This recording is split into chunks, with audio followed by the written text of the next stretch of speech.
Hey guys, welcome back to the channel. This is story about what if Naruto takes the Yondaime's Fuinjutsu to unimaginable levels part 1. Before I start, please do support for more amazing content and comments for part 2.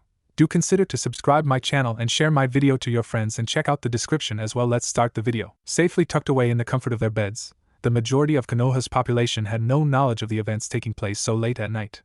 For those still awake, all that could be seen was the mysterious fog that was looming about, obstructing the sights of all. A silence had descended upon the sleepy village, allowing the sounds of the patter of running feet, clanging noises of metal upon metal, and the whistling of whirling shuriken to be more pronounced. It was then that a body fell from the sky, hitting the ground with a satisfying thud. The man's body refused to move despite his mind desperately willing it to do so, and he lay helplessly as death claimed its next victim. Rat, collect the body while we pursue. Everyone else, stay with me. Bit out the purple-haired female ANBU, apparently the captain of the squad.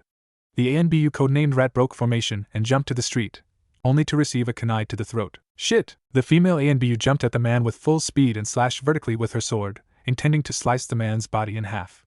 She tensed halfway through her attack, however, expecting a counter because the man was calmly awaiting her attack. However, no such thing happened, because her sword went straight through the man, whose body dissipated as she went through it. Bunshin no Jutsu. E-grade ninjutsu. Creates an afterimage with no physical attributes. Also, the ninjutsu needed to pass the dismal Genin examination at the Shinobi Academy. With sufficient practice and chakra, even a civilian might be able to do it. What the fuck? A Bunshin barely existed. A Bunshin couldn't even fool most Genin. A Bunshin couldn't fucking shove a kunai into your comrade's throat. As impossible as it is, it seems that he switched with a Bunshin, using the Kawarimi no Jutsu. But it shouldn't be possible to use the Kawarimi with a non-solid object. Rat. The ANBU captain crouched near her comrade, codenamed Rat. He was already dead. After whispering a silent prayer, she stood tall once more. They would have to approach the man with utmost caution. Hokage-sama had informed her that the man was only of Genin class, but that his abilities were easily of the Jounin level. He did not inform her. Jounin or not, she would still have to kill him, and retrieve the forbidden scroll he had stolen. Another ANBU team was up ahead at the village entrance, in hopes of catching the man off guard. She, and what remained of her team, would have to be quick in order to execute the pincer tactic to trap the man. Let's go. The man being chased, whose name was currently Jensi, abruptly turned the corner. Counting 2 seconds, he threw a shuriken behind him at approximately 10 degrees above his line of sight. The lead chunin giving chase unfortunately turned the corner right into the shuriken, which intently lodged into his brain, cutting off all functions of life. The nameless chunin fell to the ground, dead. Jensi smirked. Poor bastard. The other chunin followed, all with the purpose of avenging their friend. All 4 of these chunin would die. Jensi was on a veering path out of the village. He had to first go to his established safe house, where he would meet his accomplice. From there, the two would be able to find a safe exit out of the village. Well, Naruto-kun, I guess I'll be able to give you one last lesson. Jensi thought wryly. He picked up his speed and ran in the darkness of the night, to where one Uzumaki Naruto resided. Naruto looked at Jensi, taking in his bloody clothes and cuts that he received from kunai and shuriken thrown at him. With him, the gray-haired man carried a large scroll. So large, in fact, that it was bigger than Naruto. Jensi, a Konoha shinobi, had volunteered to take care of Naruto a little while ago. Naruto did not fully understand why this man didn't seem to hate him, but still recognized that the man had no intentions of harming him, or so it seemed. The current Hokage was one of the few people in the village that didn't bear a grudge against the young blonde, so this man most likely just wanted to get the Hokage's favor. Naruto didn't care about his reasons, and simply thanked the Jensei's actions, not his motives. He had proved trustworthy for now, and Naruto was thankful for that. When the Hokage introduced Jensi to him 3 months prior, Naruto had been immediately suspicious. It wasn't exactly hard to kill a 7-year-old and make it look like an accident, especially for a shinobi. Naruto kept his guard up at all times around the man at first. However, Jensi made no such attempts. He acted quite kindly toward Naruto, treating him with a certain amount of respect that the blonde had come to enjoy. He even took to teaching him things that he would learn at the Shinobi Academy and beyond, basics such as chakra molding, and hand seals, more advanced things such as anatomy, and torture methods. Slowly but surely, this caused Naruto to drop his guard, no longer doubting the man's intentions, only his motives. He eagerly listened to the lessons, learning techniques such as Bunshin no Jutsu, Kawarimi no Jutsu, and Henji no Jutsu all before the age of 7. He could probably graduate the academy at that point, but Jensi said there was no point in entering him. Recently, Jensi had decided to start teaching Naruto a rather uncommon shinobi art called fuinjutsu. Fuinjutsu was used mostly to seal items into scrolls to ease travel these days, but Jensi, who seemed quite knowledgeable on the subject, had explained to him that fuinjutsu was much more than that. Through the use of different symbols drawn in different mediums, fuinjutsu could control, channel, and manipulate chakra. With infinite possibilities of different seal arrangements, A well-prepared fuinjutsu specialist could very well be the most dangerous ninja to come across in battle. Most ninja decided against using fuinjutsu in battle because of the immense preparation and precision needed to execute the complex art. Even for masters of the art, it could take too long in determining how to accomplish a specific task. Even with the advanced preparations complete, the actual inscription of the seals took time as well. Either a lull in the battle or advanced preparation was needed to effectively use them. Once the initial plan has finished, the specialist would be open to enemy attacks until they could make more seals. Though it was said all too much, in a battle between shinobi, 1 second could mean the difference between life and death. It was much quicker to kill an enemy with a kunai or with a ninjutsu than it was write out an intricate seal and use it to kill an enemy, and most ninja took the easy way out. However, the idea of controlling chakra fascinated Naruto immensely. His creative and keen 7-year-old mind went over all sorts of possibilities involving fuinjutsu that he thought no other shinobi had ever thought of. It was for this reason that Naruto had convinced Jensi to teach him whatever he could about fuinjutsu. Normally, the old man would just teach whatever he decided was appropriate, and Naruto had listened, enraptured. "Well, kid, this'll probably be the last time you'll see me," Jensi said, chuckling lightly. Naruto was not surprised. "What do you mean, Jensei-san?" Naruto said, sounding surprised. Jensi observed him, as if sizing him up. "You're a good student, Naruto-kun. But unfortunately, if I stay too long in Konoha, I'll get killed," said Jensi. "Ah, thought Naruto, I see. Killed? Why would you be killed? Konoha doesn't kill its own shinobi." Jensi eyed Naruto for a moment, still feeling slightly awed at the insight that the blonde showed. The boy was young and still prone to mistakes like any child his age, but he was the type to not make the same mistake twice. The blonde's curiosity spoke of a trained mind, and even now it showed. Naruto had obviously figured out that Jensi was not from around Konoha. It was remarkably easy for him to sneak into Konoha and pose as a genin. As a Jounin-level ninja, sneaking into the village as a civilian was an easy feat once there. He only had to steal the identity of a look-alike. He had found an older generation genin, and secretly watched him, learning of his habits and friends and the like. When the time was right, he struck, killing the unknowing fool, and becoming Jensi. He spent a lot of time around the Hokage, trying to get into his good graces to gather information. By befriending Naruto, he had gained the Hokage's trust and discovered the location of the scroll. He almost felt bad for betraying the old man, but it had to be done for his village, and for his revenge. Jensi came from a small shinobi village, one of many that had almost been destroyed by Konoha during the Second Great Ninja War. By the end of the war, only a shadow of the former village remained.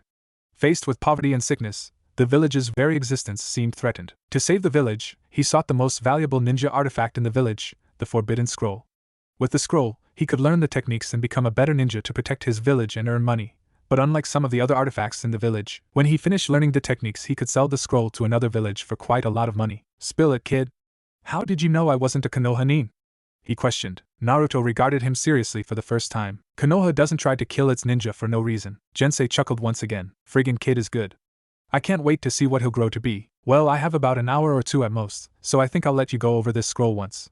Let's see Kage Bunshin no Jutsu." "Want to learn, boy?" Jensi said. Naruto had no qualms about learning from an enemy. Kage Bunshin, an advanced version of the Bunshin no Jutsu, where the user creates actual bodies instead of afterimages. It's only a high-level technique because it can waste so much of the user's chakra. It should be perfect for him, especially with his shitload of chakra. Naruto looked over what would be one of his favorite techniques. 15 minutes later, 4 other Naruto stood with him, each indistinguishable from the original. Jensi looked on impassively. "I wanted to learn some fuinjutsu." All 5 Narutos spoke in unison. Jensi just stared. The ANBU captain saw a Chunin on the ground. Dead. At least, in death, the Chunin told her an important story. Jensi had come this way. The ANBU team at the border reported that the Nin had not come that way. That meant he took a detour. She signaled to her 2 remaining ANBU underlings. "I will kill you," was her thought, and the 3-man ANBU team followed the trail of blood of their comrades, left behind by the vicious enemy Nin. "All I had for the next few weeks are in these scrolls. I prepared them beforehand to give to you, but I never got the chance," Jensi said. Naruto did not repeat what he said. Why did humans need to repeat what others say to ascertain truth? "I see. Thanks, he meant it. Naruto-kun, why don't you come with me? There is still a lot I can teach you. It's not like anyone in this shithole village wants you here." Naruto eyed the man for a moment, considering his request.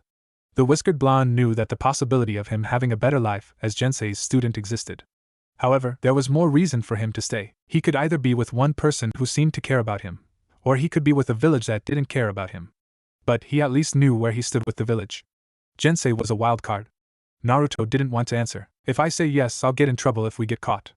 If I say no, he might very well kill me. He taught me everything I know. He gave me life as a ninja. He can just as easily take it away." Naruto never wished for an interruption more than at that moment. A purple-haired female ANBU burst through the window, followed by two others. There was only a single moment of hesitation and tension in Naruto's apartment before everything spurned into motion. An ANBU with a lizard mask blurred into action. He grabbed the forbidden scroll and threw it to the other subordinate ANBU, who jumped backward, narrowly avoiding a shuriken from Jensi. He took off into the night. The ANBU captain attacked Jensi once more with her sword, faster than Naruto could see, but Jensi dodged it with ease. But the other ANBU came from the side and attacked, only to trip through the bunchen that the older ninja had used for his Kawarimi no jutsu. Jensi, moving too fast for Naruto to see properly, aimed to shove a kunai into the man's head, but the female ANBU captain blocked it with the flat of her blade, knocking it out of his hand. The kunai cluttered on the floor near Naruto. Jensi stopped the other ANBU's right hook with the bottom of his sandal and jumped, sticking his left hand against the ceiling of Naruto's bedroom. Moving his foot from the ANBU's fist, he kicked the blade of the sword into the female ANBU's neck, but she tilted body slightly, avoiding getting killed. Jensi grinned. It was exactly as he anticipated. Using chakra to make the blade of the small sword stick to his sandal, he swung his leg back into the side, driving the bottom of the sword through the mask of the other ANBU, hitting his forehead and knocking him out cold. Jensi, releasing himself from the ceiling, walked slowly over to the struggling female ANBU. Her arms not moving, she pushed herself back against the wall with her legs, trying to put as much distance as possible between them. But it was useless. That sword was saturated with my chakra. It has special properties that causes temporary paralysis in those affected. Jensi explained, as he picked up the fallen wakizashi. The ANBU horrifyingly realized that she could not move her legs anymore. His hand stretched out, and she shut her eyes, awaiting death. But it didn't come. Oh ho! Quite the looker, aren't you? Jensi looked at her, a strange glint in his eyes. It's too bad I lost the scroll. I'll have to take it out on you. Yuzuki Yugago, now unmasked, glared at him.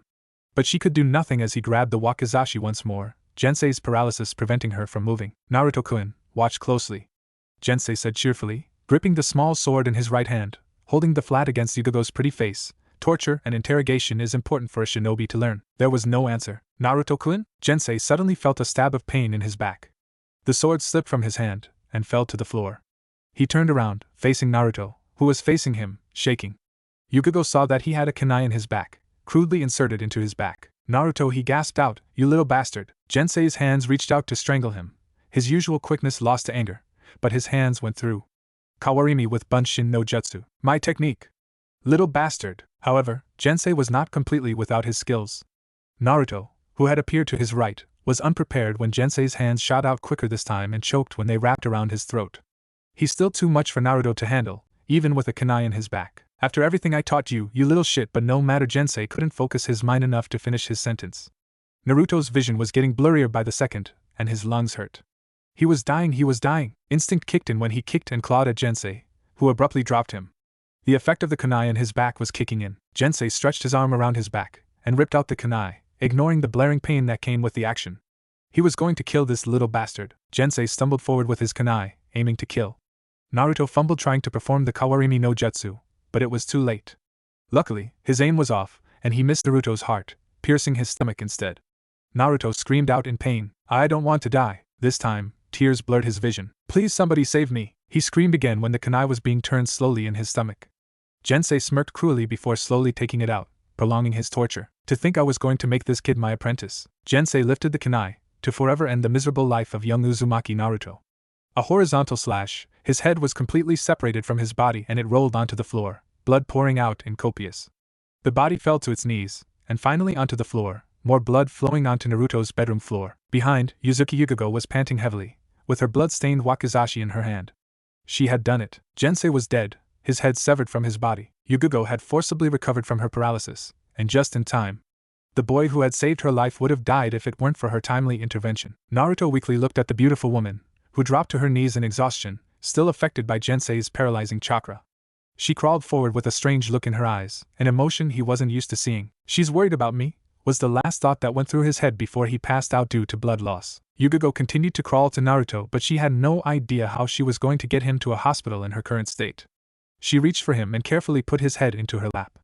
While she waited for the reinforcements to come, they always came too damn late. Yugago observed his blood-stained face. It was Uzumaki Naruto, the vessel of the Kyuubi no Yoko. Yugago, like almost every other person in Konoha, had only appalling and untrue things to say about this poor boy. She, like many others, had lost friends and family members as well to the Kyuubi. She was too young at the time to go fight the Kyuubi, and all she could do was watch helplessly as the bodies of her loved ones and comrades were buried. Even the Hokage, leader of the village, lost his life that day. She had decidedly and unjustly hated this boy for that, unwilling to distinguish between the child and the demon fox.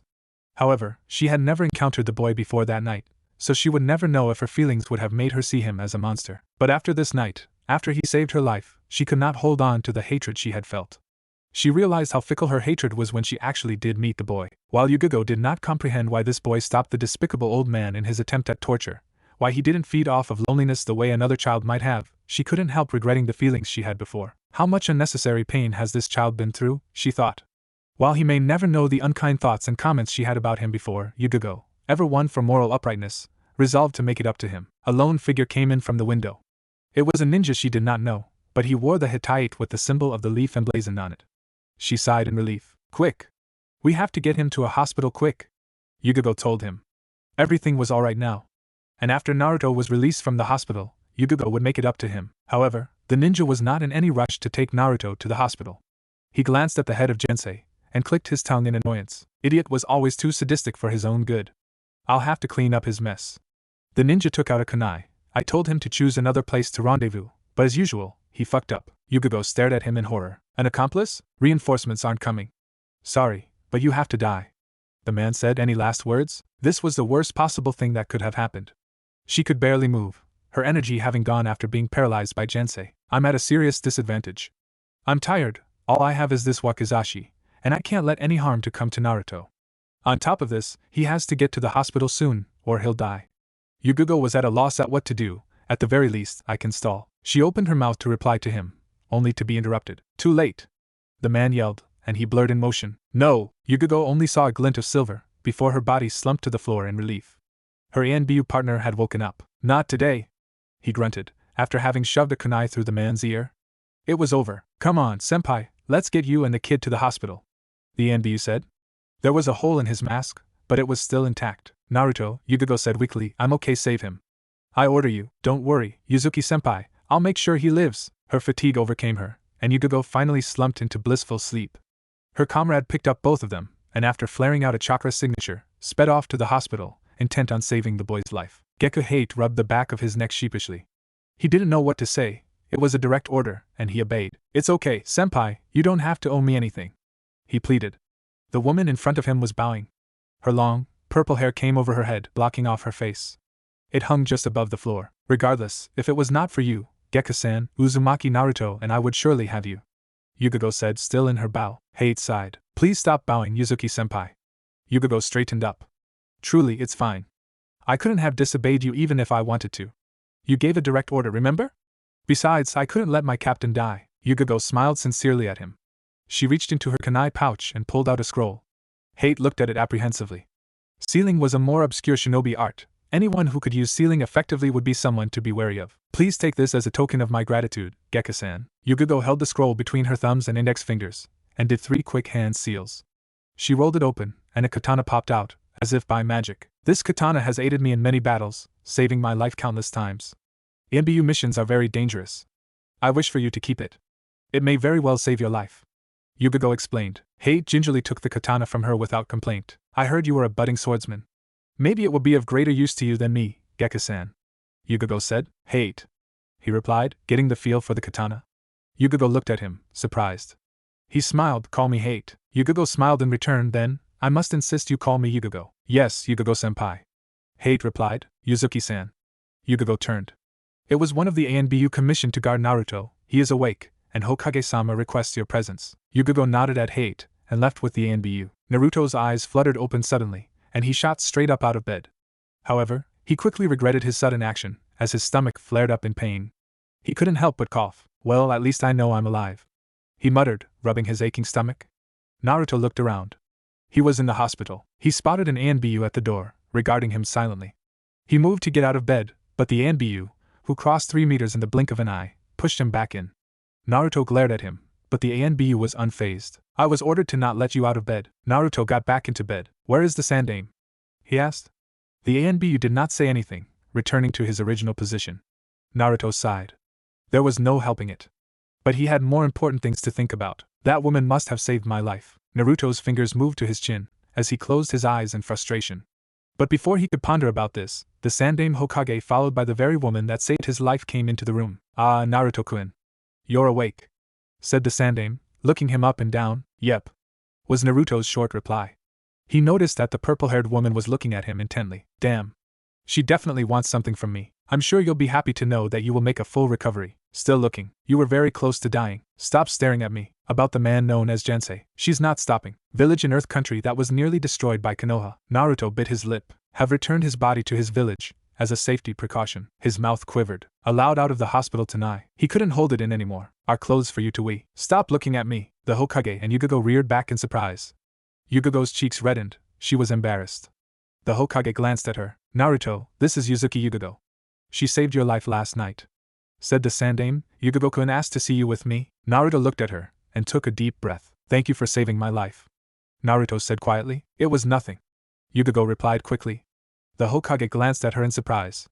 Yuzuki Yugogo was usually very stoic, if not a little righteous, ever since she had joined the ANBU. Now, however, it was as if she was an aspiring genin again. She had always been a bashful, but stubborn kunoichi, a personality trait she shared with Naruto. "Well, I at least think my life is more than nothing, so thank you anyway," Naruto said coolly. Yugogo slightly flinched. This wasn't going like she had envisioned. She had thought that the boy would be striving for anyone's attention. "Sorry, I didn't mean it," like Yugogo started saying, but Naruto suddenly cut in with boisterous laughter. "Ha! I got you, lady," Naruto said, pointing and laughing. Inwardly, he was thinking something else. That was close. If she thinks I'm hostile, she'll approach more warily. As long as she believes that I'm as dumb as they come, I'll have space to maneuver. Naruto grinned. "Naruto, that was a mean thing to do." The Sandaime chided. "Apologize." Naruto, anticipating this from the blissfully ignorant Hokage, played along perfectly. "But why should I?" he shouted indignantly. The Sandaime smiled at him, and was about to say something, but Yugogo spoke quickly. "It is okay, Hokage-sama. I do not mind," she said. Inwardly, she was thinking something else. The Hokage looked on impassively. His actions seemed rehearsed. "It would be in my best interest to play along." "Uzumaki-san," Yugogo said slowly, as if Naruto was an average, dumb little 7-year-old, "I would like to thank you. You saved my life as well, when you had no reason to." Naruto smirked mischievously. "She suspects something." "Don't worry, Yugogo-san. It was nothing," he said, grinning madly. The humor was apparent in his voice. In the background, the Sandaime sighed. However, Yugogo seemed to not care, because she smiled tentatively. "Regardless, I believe my life to be more than nothing," she said in good humor, mimicking Naruto's previous words, "so I would like to repay you." Naruto's mind was racing, as he reached for his clothes. "Repay me? I owe her my life. Why would she want to repay me?" Yugogo was waiting for a reply. "Well, Uzumaki-san? I can at least take you out to eat. Where would you like to go?" she asked Naruto. He put his finger to his chin, deep in thought. "That's it. My best course of action is to bring her in close, and let her distance herself from me." Naruto grinned. "Ichiraku!" Naruto yelled out deafeningly, playing his part almost perfectly. The Hokage sighed. "It's about the only thing he eats," he muttered.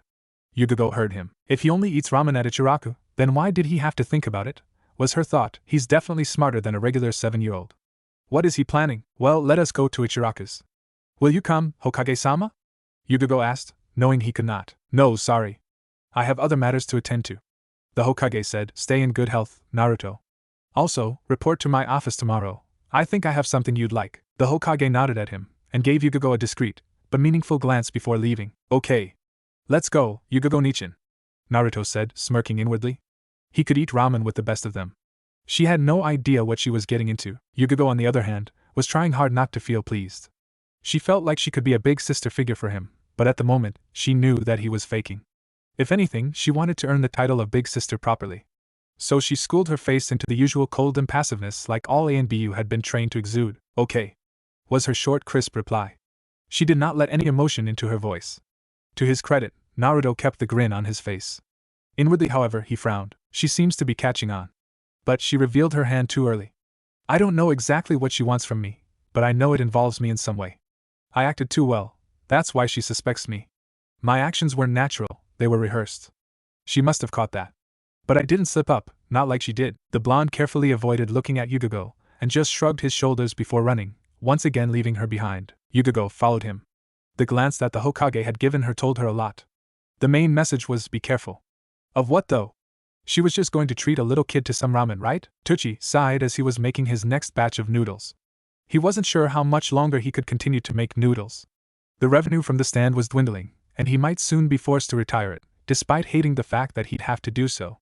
More than just a means to money, it represented family. Memories of his deceased wife, Kokoro, and Ayam's childhood were what the stand represented for him. Kokoro had loved the stand, and Ayam, who had only been 6 years old when Kokoro passed on to the next world, loved spending her time not playing with dolls, but working with her mother in the stand, while Tochi watched over them proudly.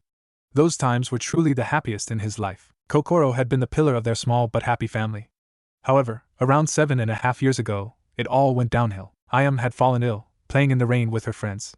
Kokoro had temporarily taken time off from Ichiraku to take care of her, and Tochi had taken over the stand at the time. His income was a bit slow, having to cover for 2 people, but when Kokoro returned it would be remedied. But alas, it was not to be. Kokoro, who had unfortunately inherited a weak immune system from her own father, had contracted an illness while nursing Ayam back to health. Tochi would have closed the stand right there, and then to take care of his wife, but luckily for him, one of Kokoro's friends had taken time off of her kunoichi duties to take care of her. However, Tochi couldn't handle the massive amount of customers alone, so the numbers started dwindling. Months later, Ichiraku had lost many of its customers. The only daily customers were the members from the Akimichi clan, and of course, the legendary Yondaime Hokage. Kokoro could have died any day at this point. The medicine to cure her was rare and expensive to find, and nobody had any luck in finding anyone to make it. Her friend, Kushina, practically lived with them to care for Kokoro. Ayam had fallen into an unhealthy depression due to her guilt for being the one that Kokoro had contracted the illness from. Things could not get any worse at that point. Then the news of the Kyuubi no Yoko came. Among the chaos that was occurring in Konoha at that point, Tochi had received information that someone to make the cure for Kokoro's illness was located, but was at this point much too far for anybody to meet, especially as the Kyuubi was only a few days away. Kushina had immediately volunteered to go retrieve the medicine. Her offer was rejected by the Konoha council. And Tochi had understood immediately. The village was more important than his wife. However, Kushina was persistent. The council had rejected her offer, so she decided to plead with the Yondaime Hokage to let her go. He would have definitely relented, but with the Kyuubi fast approaching, his duties as a Hokage and came before any others, and he had forbidden her from going. No, were his exact words, I will go instead. The dramatics of his statement were taken away when he left and came back with the medicine in about 10 minutes, courtesy of Horatian. The council had still given him hell for doing it. Tochi couldn't thank him enough for it. Before they knew it, the day of the Kyuubi's attack came. It was Ayam's birthday, the 10th of October. Kokoro was making a miraculous recovery, and was feeling well enough to be walking around. Ayam's depression had vanished, only to be replaced with fear. The Kyuubi's killing intent was massive enough to be felt all over the village, even though it was many miles away. Ayam had even soiled her clothes that morning, though it was not embarrassing or humorous at all. Tochi had only barely restrained himself from losing his own bladder. Kushina went into premature labor. As Tochi worked on mixing the noodles, he smiled wryly at the shocking memory. He hadn't even known Kushina was pregnant, but the weight of the Kyuubi's killing intent had cancelled her genjutsu and forced it through, and a bright blonde-haired blue-eyed baby was the result. It went without saying. It was Ayam's worst birthday ever. Baby Naruto might have been a bright spot on an otherwise horrible day, but the burden placed on him. Tochi shook his head. There was no way he could have ever held a grudge against that boy. He had too much loyalty to Kushina for that. Tochi and Kokoro had sat down with Ayam, and made sure that she would not share the same fear of Naruto that the rest of the village had. Ayam, who was only 5 at the time, had listened adamantly, and agreed with whatever her mother was saying. She did not truly understand well at the time, but she understood that Naruto housed the Kyuubi, and that he was a baby, not a demon. The threat of the Kyuubi was gone, and the reinstated Sandaime had made a law where none were allowed to speak of the Kyuubi with penalty of death. It was all to protect Naruto from those who thought him to be the demon himself. Tochi was there when Kushina gave birth to him, though Naruto had no idea. He had to admit that Naruto certainly didn't look like a demon. Demon or not, the law was in place, and the Yondaime, for whom the village was in mourning, was dead and buried. Kokoro had fallen slightly ill again, because the medicine had not been strong enough. The doctors had said that the person who made the medicine did not take into account that Kokoro had a weak immune system, thus resulting in her contracting the illness once more. Without someone to make the medicine again, both Kokoro and he knew that she would not survive. They decided not to tell Ayam or Kushina, if only to spare them the pain of knowing. It was then that Ichiraku was closed temporarily, as Tochi helped in the movement to rebuild the village. Kushina had moved to a new apartment and lived alone with Naruto. She was also in depression, having lost her husband. Naruto was the only reason she was still alive, but without the support of anybody else, the bubbly young baby was too much for her to handle. Then, when Naruto had been about 8 months old, Tochi shut his eyes tightly as the tears sprung. Kushina had died that day. He could not believe that she would be killed so easily, even against the numerous enemies that had attacked her. But the truth was that she hadn't even fought back, having lost her will to live. Her loving, secret husband was dead, and most of her friends stopped associating with her, and her son was one of the most hated people in the entire village. Kushina had died willingly, abandoning her one and only son. Luckily, baby Naruto was in his care on that day, else he would have died alongside his mother. Uzumaki Kushina had taken the coward's way out. Kokoro died about a month after Ayam's 6th birthday. Ayam, to this day, thought that Kokoro had died because of her depression of losing her best friend. While Ayam did not exactly know how Kushina had died, she was half right. The illness had also acted up, and Kokoro was dying. Her last wish, her dying wish, was that he keep Ichiraku alive. It was a place of such happiness for her. The memories of good times there were the most priceless. The times when it was just him, Kokoro, and Ayam, and sometimes Kushina would come with her husband, which was a deep secret that only a few knew. This was before the stand became popular. When the customers were few, and the money was scarce, but that was when they were happiest. Once Kokoro had died, Naruto, who had been in their care, was sent to an orphanage on Tuchi's request. This was one of his greatest regrets, one that would haunt him for the rest of his life. But he couldn't care for Naruto, especially when Ayam was so young, and so many people were willing to hurt the poor babe. He made just enough money to provide for himself and Ayam. Taking care of young Naruto would ensure that he would not survive. He couldn't ask anyone else for any money, not when the charisma of the village was in shambles.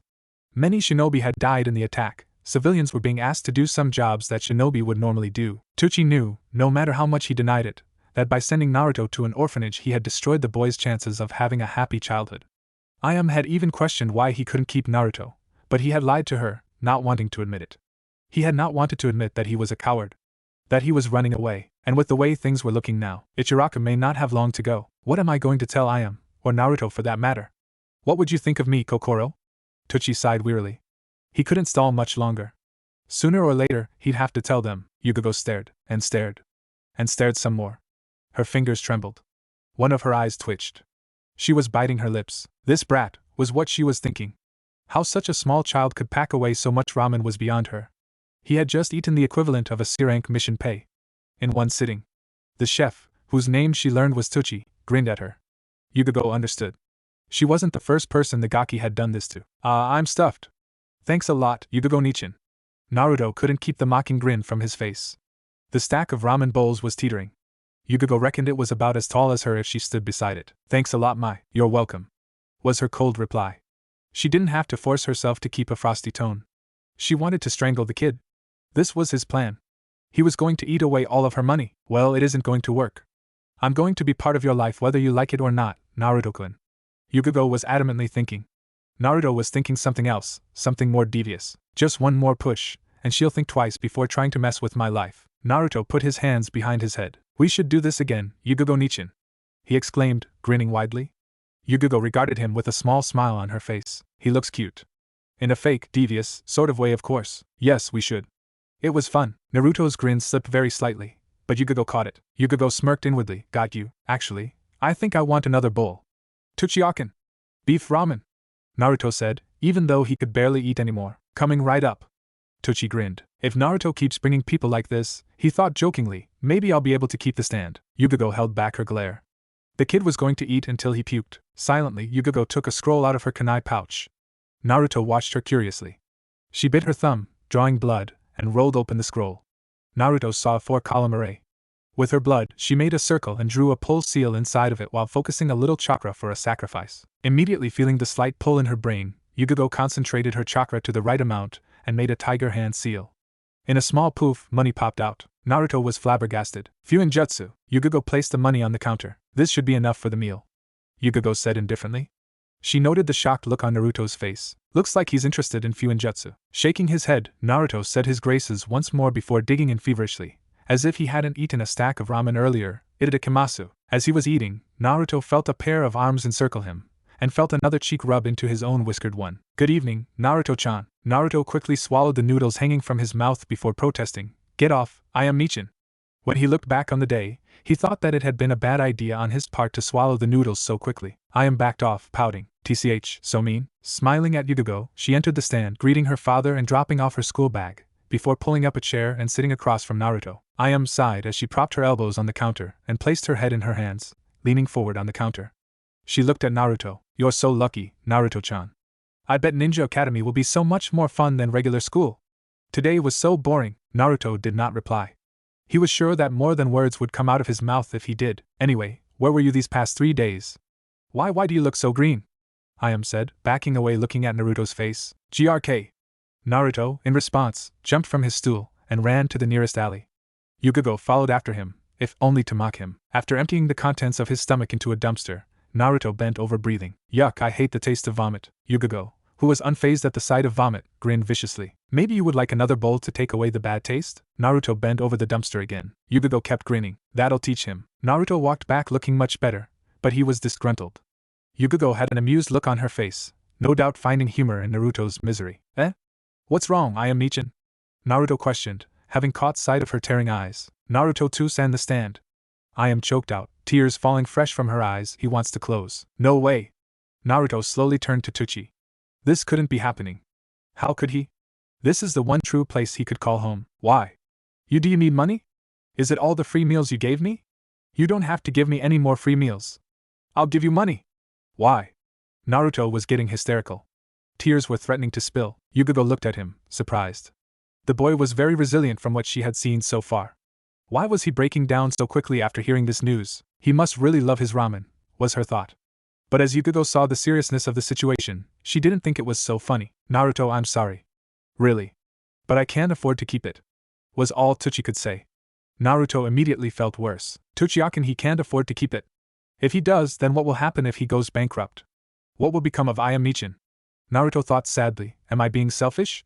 Why should he keep the stand for my sake, when he and his daughter would suffer? Naruto couldn't stop the tears from rolling down his cheeks. Yugogo silently watched. To-san. Kazun's memory. Her wish. Ayam wailed. Tsuchi wrapped her up in a comforting hug. Naruto couldn't help but turn away, sadly. Ayam-nichan. Naruto didn't mind the tears that were falling to the ground. As much as he thought of Tsuchi and Ayam as his family, he knew that the bond between blood families was much greater still. But a comforting hug wouldn't hurt. Right now, his only salvation was his tears. Each drop carried within it a little bit of his sadness. It would take many more tears before he felt better. Yugogo watched Naruto, noticing the tears. Is he crying for them, or for himself? Or maybe both? Yugogo thought that he could use a hug, but her body refused to move. Would he appreciate her hugging him, or would he resent it? The boy didn't seem to like outsiders, and she was exactly that. But he really looked like he could use a hug. She didn't move to comfort the boy. She just stood, silently watching, not letting any emotions out like the ANBU she was. The Sandaime Hokage watched the events unfold from far away, perched on the rooftops, observing silently and undetected. It seems, Yugogo-kun, being a big sister for Naruto will not be so easy. The Sandaime knew that ANBU was supposed to kill the heart of the shinobi in order to make them perfect, and that Yugogo had refused to let her heart be killed. But it seemed that the ANBU had more influence on her than she thought. Being a part of Naruto's life is not easy. Naruto only truly lets people into his life if he trusts them. While it may make life tougher for him, he hasn't exactly had anyone to teach him, considering the indifference he has felt from almost everyone around him. The Sandaime sighed. He had made the law in hopes that Naruto's life could be a bit happier, among other things. But he could not force the village populace to accept and acknowledge him. The aging Hokage sadly watched as Naruto suddenly ran away from the stand, his sorrow sprinkling the ground in the form of tears. Naruto thought that he had no idea, but the Sandaime knew of Naruto's cleverly hidden genius. But the Sandaime understood where Naruto didn't. That genius did nothing against human emotions. As hard as ninja tried, emotions could not be destroyed, only contained. Naruto, while a genius in his own right, was also a 7-year-old boy. He'll come to terms with it, and will be all that much stronger for it, the Sandaime confidently thought. Turning his gaze upon Yugogo once more, he noticed that she watched Naruto run away with a confused look on her face. The Hokage could understand her confusion through experience of dealing with this many times before. As much as she wanted to comfort the boy, she found that she could not move. The ANBU didn't exactly promote closeness. Yugogo was unique in that attribute. This will not end so badly, I think, thought the Sandaime. This might be exactly what they needed to feel to heal. Yugogo had been following Naruto the whole night. This time, however, she did not follow. It was currently the month of January, and the chilly season of winter had invaded Konoha, leaving none safe from its frosty touch, whether young or old, civilian or shinobi. However, despite the cold, Konoha did not often see snow. This year was different than most, as there was a nice snowfall this year. Through the months of snowfall, kids were engaged in uncommon winter activities, for Konoha at least. It was quite a sight to see children rolling around in the snow, or building snowmen. Some couples were even enjoying walks out in the cool weather, hugging each other closely. There was definitely an air of romance. This was also a great opportunity for the deadlier population of Konoha, the shinobi. Instead of using kunai or shuriken to practice, snowballs were used to prevent fatal injury. Veteran shinobi were using snowwalking as a means to refine their chakra control. It was very different than most of the regular chakra control techniques used in Konoha. The idea was to mold chakra at the bottom of their feet and harden the snow beneath the foot until no imprints were left. The more perfectionist and elite shinobi even went as far as to return the snow to its original softness after removing their foot for the sake of true stealth. However, though winter did bring a certain joy with it, today was not a particularly joyful day. The winter wind, though usually nice and cool against the face, was harsh and stinging with a particular ravage. Much of the population had stayed indoors today, and many shops were so consequentially closed. Of course, not many shop owners were as stubborn as Ichiraku Tuchi, the owner of Ichiraku, a humble, but relatively famous ramen stand. Tuchi sighed as he sat at the counter, awaiting customers looking for the delicious flavor and warmth of ramen. There was no one but him in the stand at the moment. The day had brought precious few customers. In fact, only the ninjas who were brave enough to weather the weather had come. Ayam, who was 8 years old at the moment, was in her room. She had fervently told her father to stay away. Tuchi couldn't help but grin. As sneaky as Ayam tried to be, she was only 8 years old. It was quite obvious that she was hiding something from him. "May I ask what is so funny?" Tuchi jerked in surprise. He looked into the waiting eyes and wry smile of the Sandaime Hokage. "Hokage-sama. Welcome. Sorry to keep you waiting, what can I get you?" Tuchi said, feeling a little embarrassed that he had been caught so unfocused. "A miso ramen, if you will, Tuchi-san," the Hokage said, smiling pleasantly. Coming right up, Tuchi went on making the ramen with a practiced speed, and the Hokage has his warm miso ramen within minutes. "Ah, thank you," said the old man, placing money on the counter after grabbing the bowl of steaming noodles. "It is much too cold today, wouldn't you agree?" Tuchi nodded, seated once more. "Yes. The unexpected snowfall brought me a lot of business, but nobody wants to leave their homes today." Tuchi responded, "You're the first in a while, Hokage-sama." The Hokage swallowed the food in his mouth before responding, "Well, despite the slow day, I'm sure you must have had a funny thought or you would not have been grinning so." Tuchi grinned again. "Oh, I was just thinking about Ayam," he replied. "Where is little Ayam?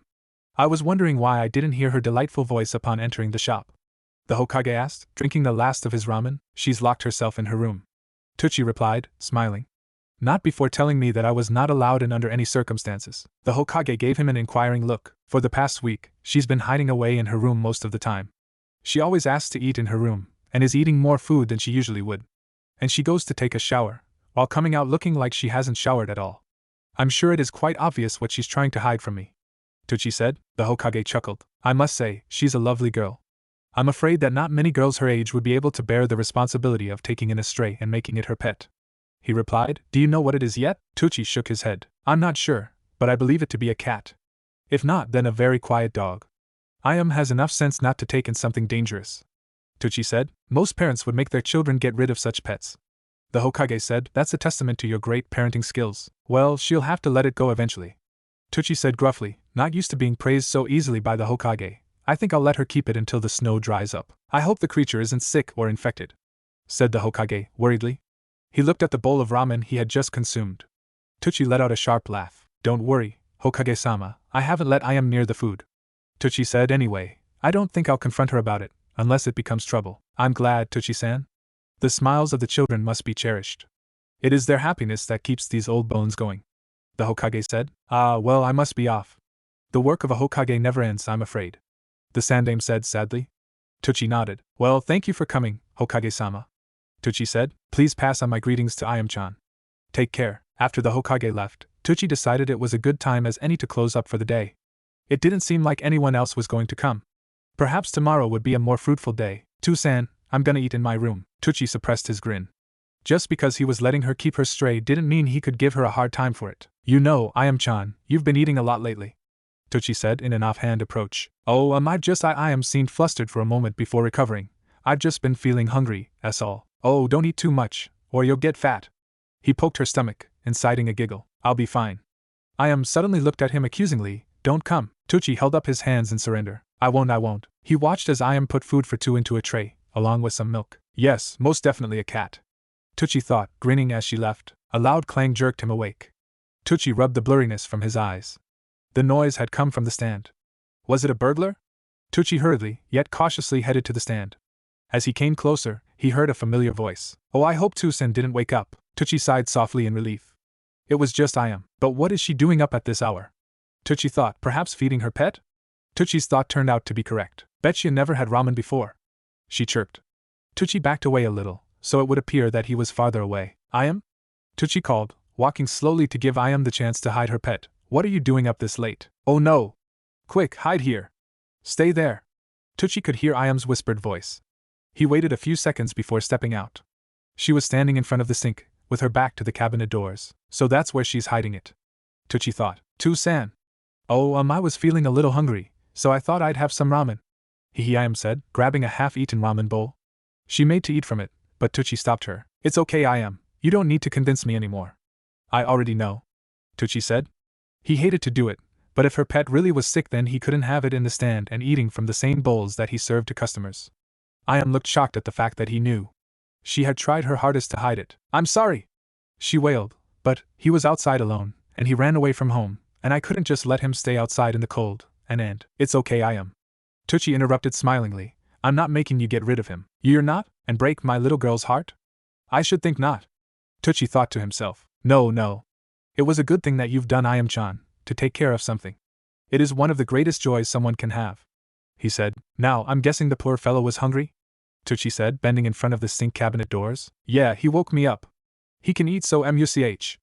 Ayam said, yawning. Well then, Tucci said, opening the cabinet doors, let's feed high. Tucci almost had a stroke right there and then. It felt surreal. He had thought it was a cat, but he was wrong. It wasn't a cat, it wasn't even a dog. No, what he was looking at was the tiny face and curious blue eyes of none other than Uzumaki Naruto. Naruto? Tucci whispered, so softly that only he could hear it. Come on, Naruto-chan. I am called, isn't it great? You don't have to stay cramped up in my room all the time now, but Naruto whispered softly. Tucci realized that this was the first time he actually heard Naruto speak. I like it in Ayam Nichan's room, his voice was so soft. This was Uzumaki Naruto, the son of Uzumaki Kushina. Tucci couldn't believe that any offspring of Kushina could be so soft-spoken. Oh Naruto, you don't have to be quiet anymore. Ayam said, you're allowed to stay with us. Tu-san said it's okay. Then, can I stay in your room, Ayam Nichan? Naruto suddenly yelled happily, as if he hadn't screamed in ages. Never mind, he is definitely Kushina's son. Tucci thought flatly. Now, Naruto, Tucci started, gaining Naruto's attention. Aren't you supposed to be at the orphanage? Naruto pouted. I ran away. They don't like me, and I don't like them either. He exclaimed. Why? Well, you can stay with us for the time being, but you'll have to go back eventually, or I am and I might get into trouble. Tucci explained. Do I have to? At Tucci's nod, Naruto pouted again. But wait, how do you know I lived at the orphanage? Oh. Hey Naruto-chan. Don't you want to finish your ramen? Ayam interrupted. I want to go back to sleep, and I need my new teddy bear. Ramen! Naruto suddenly jumped at Ayam, reaching for his beloved noodles. She giggled as they tumbled onto the floor. Naruto proceeded to attack the salty food with fervor. Tucci sighed with relief. Then he looked at the pair with a smile. Ayam, my darling little girl. You don't fully realize what you've done, but you have gained a loyal little brother who will love you forever.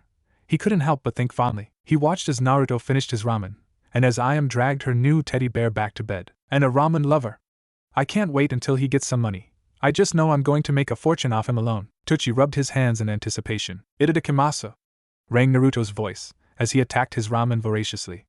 As he ate, he felt a pair of arms encircle him from the back and heard a familiar voice whisper in his ears. Where are you these days, Naruto-chan? Ayam said. I want my teddy bear back. Naruto smiled at the memories. Let me eat, Ayam Nichan. He yelled in mock anger. Mao, so mean. Everything will be alright. Tucci thought, as he watched his two children play frolicking with each other. Tucci regarded the impassive woman in front of him. Yugago, quite obviously a member of Konoha's ANBU forces if the mask hanging from her belt was any indication, was a decidedly odd woman. Her long, flowing, silky, violet hair would have been the first sign to her oddity, but Tucci had seen enough weird hair colors and styles that it was quite easy to see a violet hair color as normal. It was her fixation with Naruto that made her odd. She had not known Naruto for a long time, having only met him after the blonde had been caught up in one of her missions. Tucci did not know the details behind the situation that had led to their meeting, but from what he had picked up from the woman, Naruto had saved her life. It was probably the reason why she seemed so obsessed with the blonde. Perhaps she merely felt indebted to the blonde for having saved her life, or perhaps it was because of her own desires. Maybe it was a mixture of both. Whatever it was that drove Yuzuki Yugago's ambition to be a part of Naruto's life, it was also what made her stand in front of him. You want to what? I'm going to be off duty for quite a while, Yugago told him. And it seems that you are losing customers. What? The reason why you cannot afford the stand, Yugago continued, has nothing to do with the food, and more to do with the volume of customers you receive. Because only yourself and your daughter work here, you cannot possibly manage the customers that come to your stand all by yourselves, and that's why you've been losing customers. My solution will work. Yugogo told him. Tucci regarded her for a moment before replying. I can't afford to pay you for advertising, he said. I don't have the funds for another employee. I don't need money. Yugogo replied, if it means that your stand will stay open, I'll help out for free. Tucci already suspected her real reasons for offering to work for free. If you feel so strongly, then I'll gladly accept your help. Tucci told her, I can swallow my pride if it means that I'll be able to support my family. But what are your real reasons for doing this? Tucci asked, surprising Yugogo with this question. She didn't reply immediately, obviously rushing to think of an answer. I can't just stand by and let this stand go out of business, Yugogo told him. Tucci shook his head. Is it for Naruto? He continued, ignoring Yugogo's obvious lie. Yugogo didn't reply, causing Tucci to sigh. Listen. I don't know your reasons for wanting to help Naruto, but if you're really sincere about helping him, you had better prepare yourself to be an active part of his life. Tucci told her, Naruto doesn't trust easy. He was raised that way. Yugogo hesitated. I don't know how to. Naruto's exceptionally curious. Tucci told her, he'll question everything, and it's probably why he's so intelligent at such a young age. It won't be easy, but if you keep trying, if you let him know your true intentions through your actions, you can do it. Yugogo didn't say anything, but you'll never get anywhere if you don't open up to him. You can't expect it to be a one-sided thing, not with Naruto. He's not like other children, he's not going to trust you if you don't give him any reason to. Tucci said. Yugogo regarded him for a moment before replying. Why are you telling me this? Tucci fell silent for a minute, thinking of his own reasons. Naruto, despite how much he got along with IM, needed more people he could trust in, confide in. Tucci knew how much IM meant to the blonde, but IM was far from being a shinobi, and Naruto was definitely going to be one. He needed someone else, someone with whom he could relate. I'm doing it for him, Tucci told her, putting it simply but not elaborating. When Yugogo didn't reply, Tucci just sighed. Look, I'm trying to help you here. The only advice I can give you is to not try to hide your objective from him. Tucci told her, he'll only trust you less. It's up to you to follow it. The two of them just stared at each, gazes locked as they each pondered the course of action that the woman would take. Yugogo was the first to break eye contact, gazing at the floor in deep thought. The Sandaime Hokage looked at the sheets in front of him. That man had infiltrated Konoha and lived here for so long. Were the defenses of the village so despicable? Jensei had been a genin from one of the older generations, one of those failures that hadn't made it to Chunin. The Sandaime didn't know him at all, but then again there were many shinobi that the Hokage didn't know personally. Apparently, the real Jensei had looked very similar to the man that had been impersonating him for so long. The impersonator had snuck in as a civilian needing a job. It was as is that he watched his look-alike from afar, learning personality traits and the like. And the civilian disappeared around the same time as the real Jensei had been sent on a mission. It was a seemingly easy C-class mission with his two teammates. It was assumed that the impersonator had decided to use this chance to strike. After the mission was accomplished, on the way back, he had killed all three members of the team, got rid of the body of the real Jensei, and brought the bodies of his two dead teammates all the way back to Konoha. And the story from there was of basic infiltration, but there was evidence of an accomplice. And there could be more. Something must be done, thought the Sandaime, grimly. Yugogo headed straight towards Naruto's apartment, already cleaned and rebuilt after the whole fiasco had gone down. It had been only a few hours since she had spoken with Tucci, and the ANBU Kunoichi had done some deep thinking about exactly what she wanted with the blonde Jinchuriki. It wasn't the first time that someone had saved her life, and she hadn't been so adamant about involving herself in their lives. Granted, Naruto wasn't exactly a ninja, but in the end it amounted to the same. That meant that she wanted something more than just repaying the life debt that she felt she owed the blonde. Yugogo took a deep breath before knocking on the front door. When she heard the shuffling of feet, likely Naruto's, the violet-haired woman could feel her heartbeat quicken. Nervousness attacked her, but Yugogo's mind was set.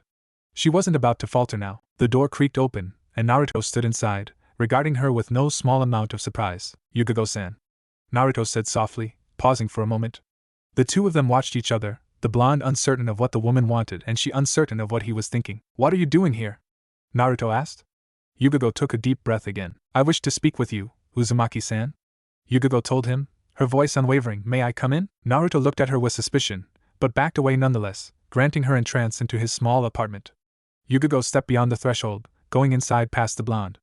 Naruto shut the door behind her as she slipped off her sandals. Come on, Naruto muttered, walking past her into the main room. Let's grab a seat or something. Following him, Yugogo sat down beside him on his sofa.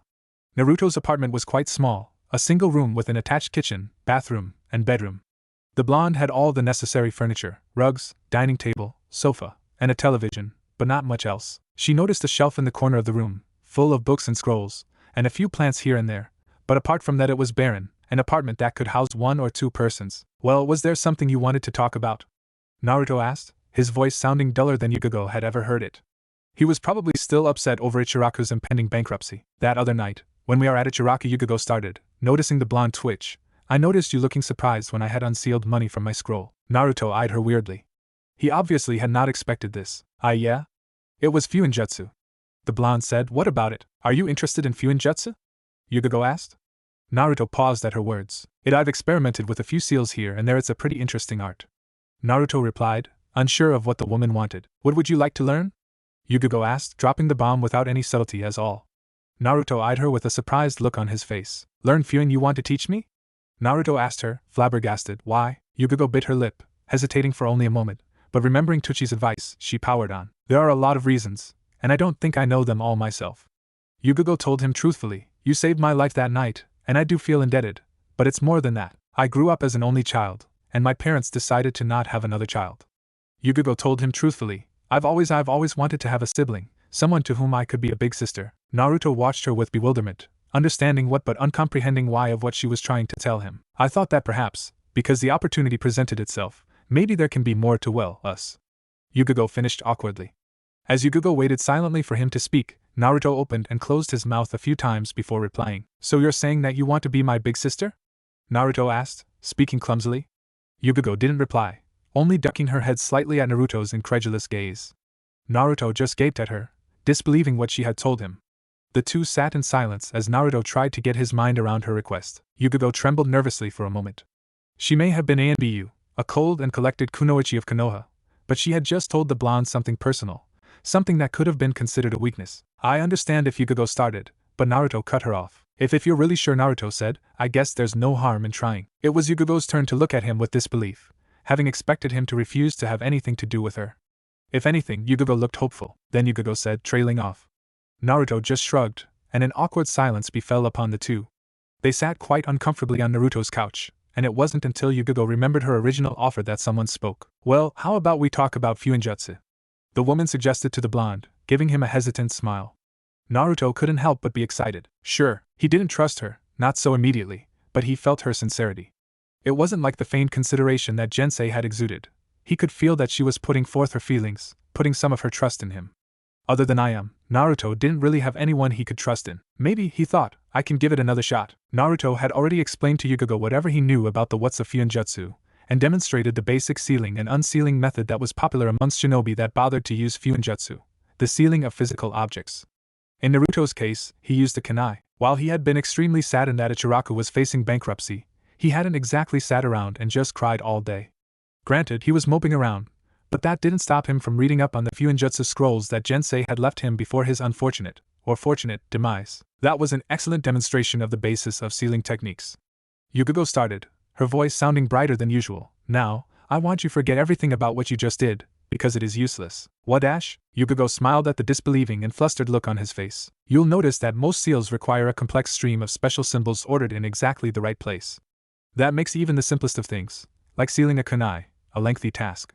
This is the reason that most shinobi all over the world do not bother with fuinjutsu. However, it is little known that there is another method. Yugogo began explaining. There is one symbol amongst the millions that can be used in almost every seal that someone makes. That symbol is the circle. Yugogo paused for a moment, looking at Naruto seriously. The Yondaime Hokage discovered this not too long before he died. This is a very well-kept Konoha secret. Even here there are only but a select few who know. I trust you won't reveal it to anyone? Her voice suddenly took a foreboding tone. Got it, Naruto said, slightly shaken. This is important, he thought. A circle represents eternity. For example, when looking at a square you can easily pick an edge to start at, and that same edge will be where you end at when tracing it. When you look at a circle, there is no specific starting point, and no specific ending point. Do you understand? Naruto nodded in affirmation. There was no beginning, there was no end. In common fuinjutsu, circles were rarely used because of that philosophy. If there is no end, then will not our energy diminish endlessly, until we ourselves meet our end? And it was true, because their chakra would be drained until there was nothing left. That was the common outcome when someone attempted using circles. But the Yondaime used the same thought pattern, and completely, and secretly, turned fuinjutsu on its heels. Yugogo explained further. Furthermore, there is the paradox of no beginning and no end. Everything must begin, and everything must end. That is life. Circles must be drawn, and wherever they begin, that is where they must end.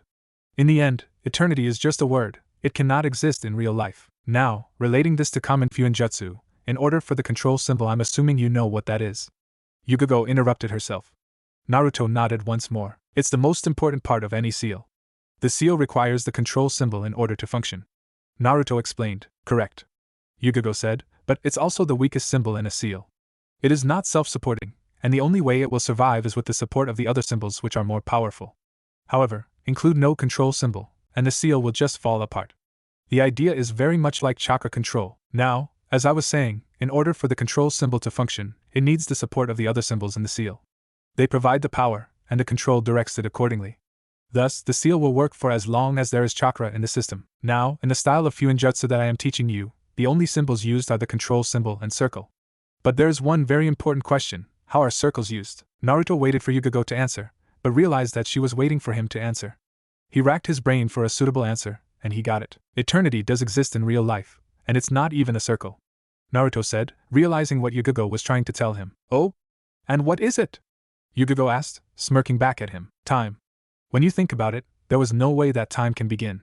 If we say time began, then what was before time? Only more time.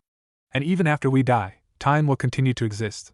But time isn't circular, because it doesn't overlap itself. It will continue on forever, Naruto said confidently. His confidence only went up when Yugogo smiled. Almost. Time is not the perfect example, but it will suffice. Now, ignoring the fact that time does not operate in a circular pattern, we can still explain eternity through it. When looking at time, you can see that time that has passed by no longer exists. What was once this minute is now 1 minute ago. That 1 minute existed, but is no longer accessible, meaning that from now on, it does not exist nor will it ever exist again.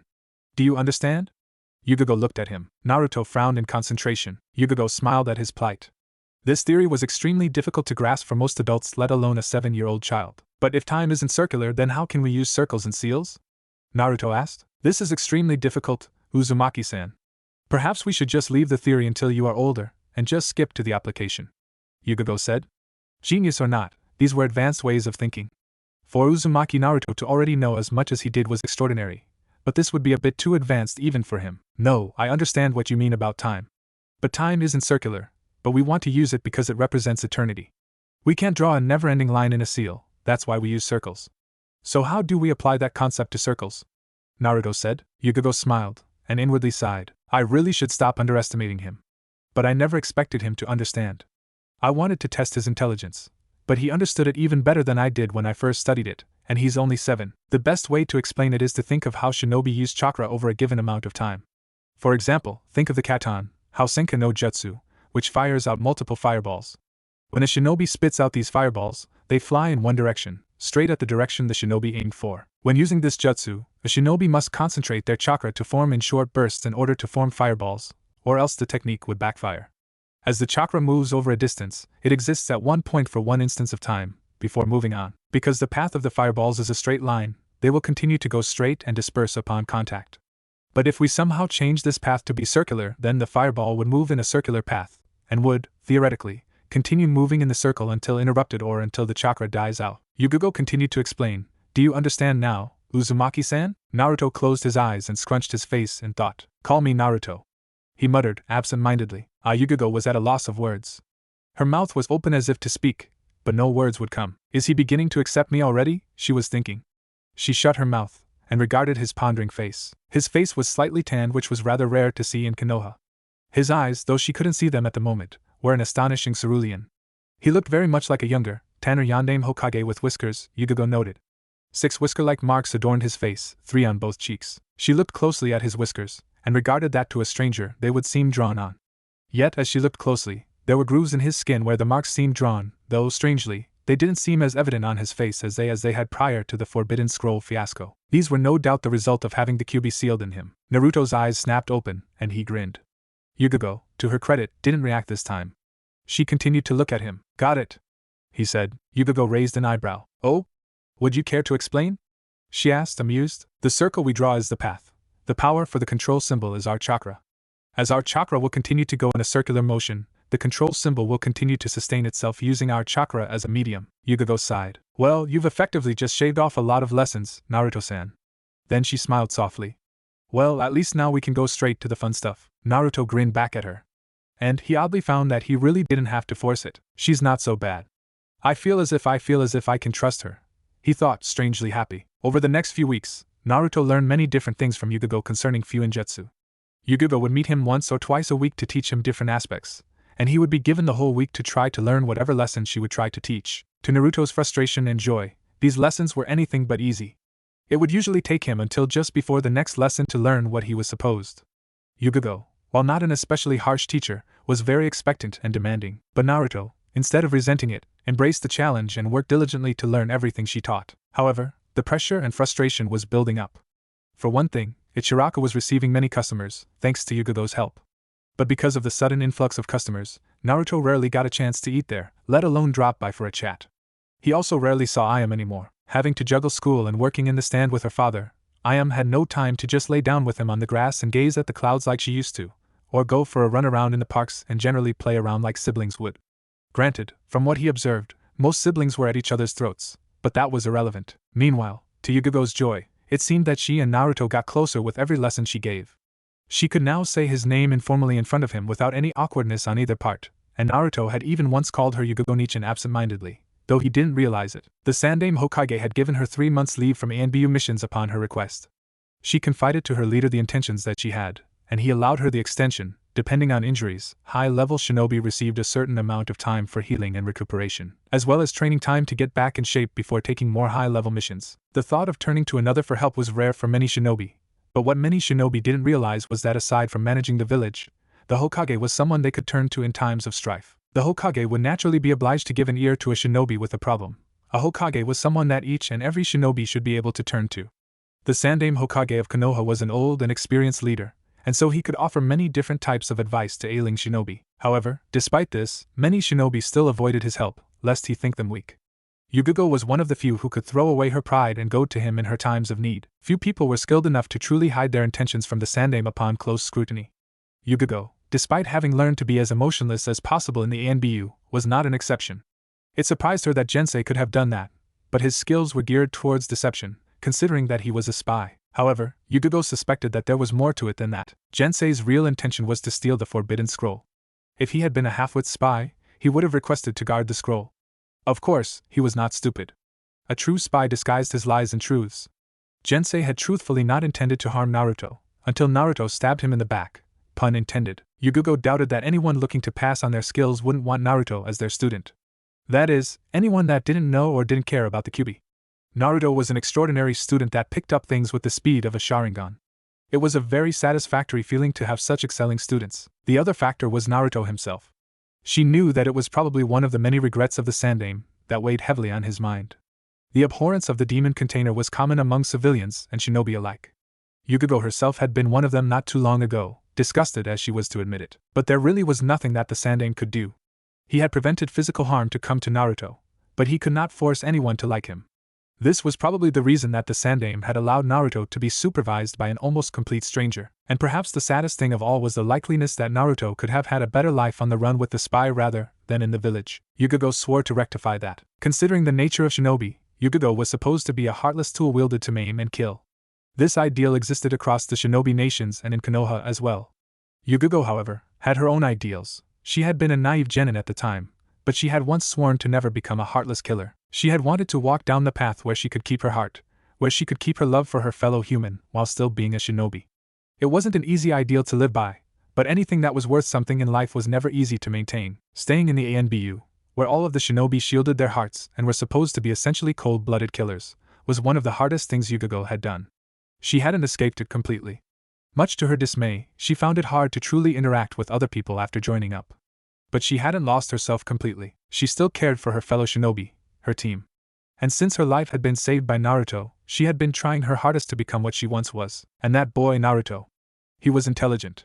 He was genius. The rate at which he picked up fuinjutsu was nothing short of miraculous. Yugogo herself was considered to be a genius at the art, within special circles, of course, and even she couldn't hold a candle to some of the legendary shinobi, such as the legendary 3, Tsunade, Jiraiya, and Orochimaru, and of course, the Yondaime Hokage. Naruto was half her age when she first started picking up fuinjutsu, and she was sure that given a few years, he would be at a level beyond even her. Yugogo wasn't sure if the boy was made for the art, or if the art was made for the boy. His progress was spectacular, and Yugogo felt very proud of him. One thing that did bother her, outside of Naruto's fuinjutsu training that is, was his lack of a social life. Never once did she see him with friends his own age. The only child that she had seen Naruto ever interact with was Ayame, and though Yugogo could see how much Naruto truly loved and cared for Ayame, something she hoped to gain for herself, but not everyone important in his life should be as close as a brother or sister. There was an importance to friends, to comrades. Konoha highly emphasized teamwork for a reason, and the best solution that Yugogo could see? The Ninja Academy. Naruto jerked awake at the pounding at his door, disoriented at the sudden wake-up call. Shaking the sleep away, Naruto rushed to the door, still being pounded upon by Ayame. When he opened it, a teary-eyed Ayame rushed at him and gathered him into a desperate hug, surprising the blonde. "Ayame-chan, you have to come quick," Ayame told him, despair in her voice. Naruto's heart lurched at the sound. "What's wrong?" he asked urgently. His mind went a million miles a second, thinking up situations upon situations of misfortunes that may have befallen upon the girl. He had to forcibly clear his head to focus on the girl's next words. "To-san, he collapsed. He's in the hospital." "I'm fine, Naruto," Tucci told the blonde gruffly as he went about setting up the stand for the day. His collapse hadn't been too serious, so the doctor had already given him leave, with a warning to take it easy. "But you should take it easy," Naruto said worriedly. "The doctor said that it's unhealthy to keep working yourself to exhaustion." Ayame tentatively turned to Yugogo. Yugogo-nichan, exactly what do you have in mind to save the stand?" Ayame asked her. Yugogo looked at the girl momentarily, slightly surprised at the familiarity she was showing before replying. "Your father and I had struck up a deal," Yugogo told her. "What the stand needed was something different, something new that would attract customers again. I came up with the idea of ramen to go," Yugogo continued. "Something light, easy to make and eat, cheap to buy, and something that customers could take with them rather than having to sit in and eat. There isn't a lot of room in the stand for a large volume of customers, and that's why you were losing a lot of them. They didn't want to wait for so long. With ramen to go, they have a cheap alternative," Yugogo told her. "With ramen to go, you'll receive those customers back. I've been advertising this new product, putting up posters and handing out flyers when I can. There still remains one problem," Tucci said, giving them a knowing look. "I can't handle so many customers by myself in my condition, even with your help, Ayame. He can't handle so many people by himself now that he's so weak, and Ayame-chan has school. But even working together, there's little they can do," Naruto thought. Naruto gripped the top of his head in frustration. Tucci, Ayame, and Yugogo regarded him sadly. Even in the hands of defeat, he still tried to keep going. The one thing they need most is more workers, but how would they get some at such short notice? They need so many extra hands and weight. Naruto paused. He removed his hands from his head and looked at them with wide eyes. "Jensi." "Thanks, dude," and he grinned. The three other occupants inside the stand looked at him expectantly, waiting for his suggestion. Yugogo wondered what kind of plan the intelligent blonde had cooked up. "Tucci-akin, you need some extra helping hands. Teach me to make ramen," Naruto said with a confident smirk on his face. "What are you on about, Naruto? I don't have enough time to teach you to make ramen at the Ichiraku standard, and even you won't be enough help," Tucci told him. Instead of being downcast, Naruto smirked even more. "I'm more than enough," he said before making a cross-shaped seal with his hands. Yugogo glanced at him, surprised beyond belief. "He knows this jutsu, Kage Bunshin no Jutsu." In a poof of smoke, 4 other Narutos appeared beside him, 2 on each side. "I can be as many workers as you want me to be," Naruto said.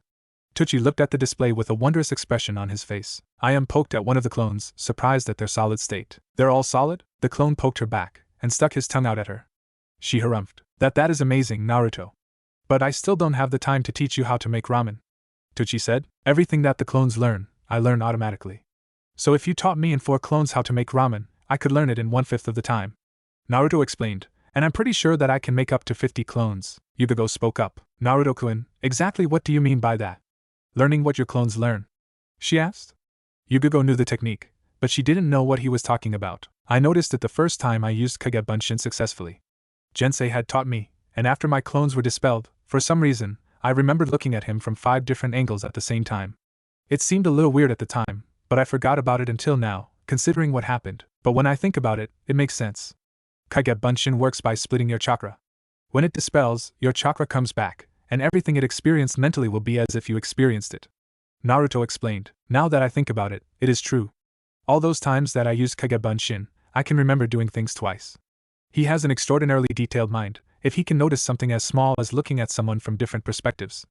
Yugogo thought, feeling amazed at the revelation. "Wait, did you say you can make up to 50 clones?" Yugogo asked him, as Naruto's clones dispelled. "Yeah, I have a lot of chakra for some reason," Naruto said, frowning softly. Yugogo immediately understood why that was. "Jinchuriki. Well, if you're so keen on helping, then let's get started right away," Tucci said. "You can help too." Ayame nodded determinedly. She would do her part to save her stand. Come on, Naruto. Let's get started, she said. Just a sec, I am Nichin, Naruto replied. He looked at Yugogo expectantly. Yugogo was confused for a second, but then she understood what he wanted. Or she thought she did. Oh, don't worry about our lessons. We can put them on hold. Besides, with the Kage Bunshin technique, we'll be able to blaze through our lessons very quickly, she told him, but he continued to look at her expectantly. What? Now Yugogo was thoroughly confused. What else does he want, if not oh no? Oh no. Yugogo desperately thought of an excuse, but Naruto thrust out his lower lip, forming an irresistible pout on his face. Not the pout, fine, Yugogo said, sighing deeply. She turned towards Tochi. I can be of assistance to you as well, Ichiraku-san. Please allow me to help, Yugogo said respectfully. Inwardly, Yugogo was thinking, the things I do for you, Naruto-kun. Tochi looked at her uncomfortably. Yeah, come on, old man. Let her help, Naruto exclaimed. Okay, Tochi said gruffly. Naruto laughed and jumped at Yugogo, engulfing her in a hug. Yugogo froze momentarily before her mind caught up to her, and she quickly hugged him back before he could back away. Okay, let's get started, Naruto shouted, breaking away from Yugogo. Yugogo was dazed, and a strange lopsided grin adorned her pretty, feminine face. This was the first time that Naruto had ever hugged her, and it felt wonderful, like she had achieved a great accomplishment. Tochi smiled softly at her expression. Now, before we get started, I'll have to let you know that you'll have to be here early every day. I get up at 6 a.m. sharp each day to prepare. Can you manage it? Tochi asked Naruto and Yugogo. 6 a.m. Naruto exclaimed in disbelief. Tochi sighed deeply. Okay, Naruto, you'll be staying with us for as long as you are helping. Yuzuki-san, I believe that I can count on you to be here on time each morning? Or would you like to lodge with us as well? Tochi addressed Yugogo. I wouldn't want to impose, Yugogo said, but Tochi waved it off. Nonsense, we'd love to have you. Besides, it would make it much easier on us all if you could be on hand on short notice. Tochi said. Thank you, Ichiraku-san, Yugogo said, bowing formally. She knocked Naruto on the head with her fist, before pulling him into a bow. Be polite, she hissed at her student. No need to be so formal, Yuzuki-san, Tochi interrupted. Yeah, it's just old man Ichiraku, Naruto chirped up, making Yugogo sigh at his lack of manners. She then proceeded to make the same seal that Naruto had made earlier, and formed her chakra to make 2 Kage Bunshin. The 2 extra Yugogs left the premises, sprinting off in different directions. Yugogo explained that they would gather clothes for her and Naruto to the confused party. Very well. Yuzuki-san, you may stay in our guest room. As for you, Naruto, you can stay with me. I spoke up, grinning. What? No way. I'm too old to sleep with you, I am Nichin, Naruto exclaimed. You'll never be too old to sleep with your big sister she replied, which set Naruto off in another rant. You just want to use me as your teddy bear again, don't you? Yugogo smiled at the 2 bickering children, feeling as she hadn't ever felt in her entire life. As an only child, she had always wished for siblings, and now she felt like she had them. Ichiraku was already looking up to her as a big sister. And Naruto? If her life was in constant darkness, he was her only sunshine. Tochi and had combined their efforts to teach Naruto and Yugogo how to make ramen. The student and sensei pair had both used the shadow clone technique to quicken the pace at which they learned to make ramen, and they had accomplished it in record time. It took about an hour of teaching, and in another hour, Naruto and Yugogo condensed over 2 days of experimenting through the use of Kage Bunshin. While they weren't quite at the level of Tochi or who had been making ramen for many years, Tochi had deemed their ramen skills acceptable for Ichiraku standards. Currently, a group of Narutos were setting up the stand, while another Naruto was talking with Yugogo. Really, she had no idea which Naruto was the real one, as none of the Narutos were bossing the others around. They all acted identical, and either when they spoke, they all spoke in unison, or none spoke in unison. He really knew how to use this technique properly, and Yugogo was glad. The good thing about Kage Bunshin was that they knew everything that you did up until the point that they were formed. Had already left for school accompanied by a Yugogo clone. She hadn't wanted to go, but Tochi had insisted, saying that he already had an army of ramen makers at his disposal, and Tochi was currently getting ready for the day. The purple-headed beauty was listening to the cute blonde boy's ideas for fuinjutsu applications. He always had some ridiculous ideas. Yugogo had learned early on that he was very imaginative. He usually gave up when she shot down his more ridiculous ideas, but today, he seemed very keen on this particular idea. Circular seals were meant to be easy make fast action seals, but what Naruto was suggesting would revolutionize the art of fuinjutsu. The only downside to it was that it was practically impossible to accomplish. The major aspect that the traditional and Yondaime improved styles of fuinjutsu shared was that both required the use of ink. Seals had to be drawn no matter what. It didn't necessarily have to be on paper scrolls. Paper scrolls were more widely used because they were compact, and had even surface areas, and were therefore easier to use than, say, the terrain. Naruto's idea was to draw both the circles and control symbols using one's chakra. Yugogo had explained to him the absurdity of it. Perhaps someone with the chakra control of a medic nin might be able to draw a circle with their chakra, but to draw something as complex as a control symbol with just chakra required chakra control that even medics didn't have. Naruto countered with the idea that someone could force their chakra to form the shape of the control symbol. Control symbols didn't have to be remarkably accurate. That was one of the things that made the circular method of fuinjutsu so much quicker.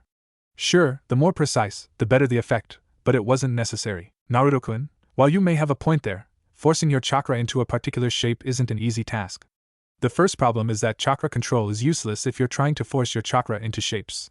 The second problem is that even if you did force your chakra to make a seal, it would just fade away. Chakra doesn't stay in a single form for very long.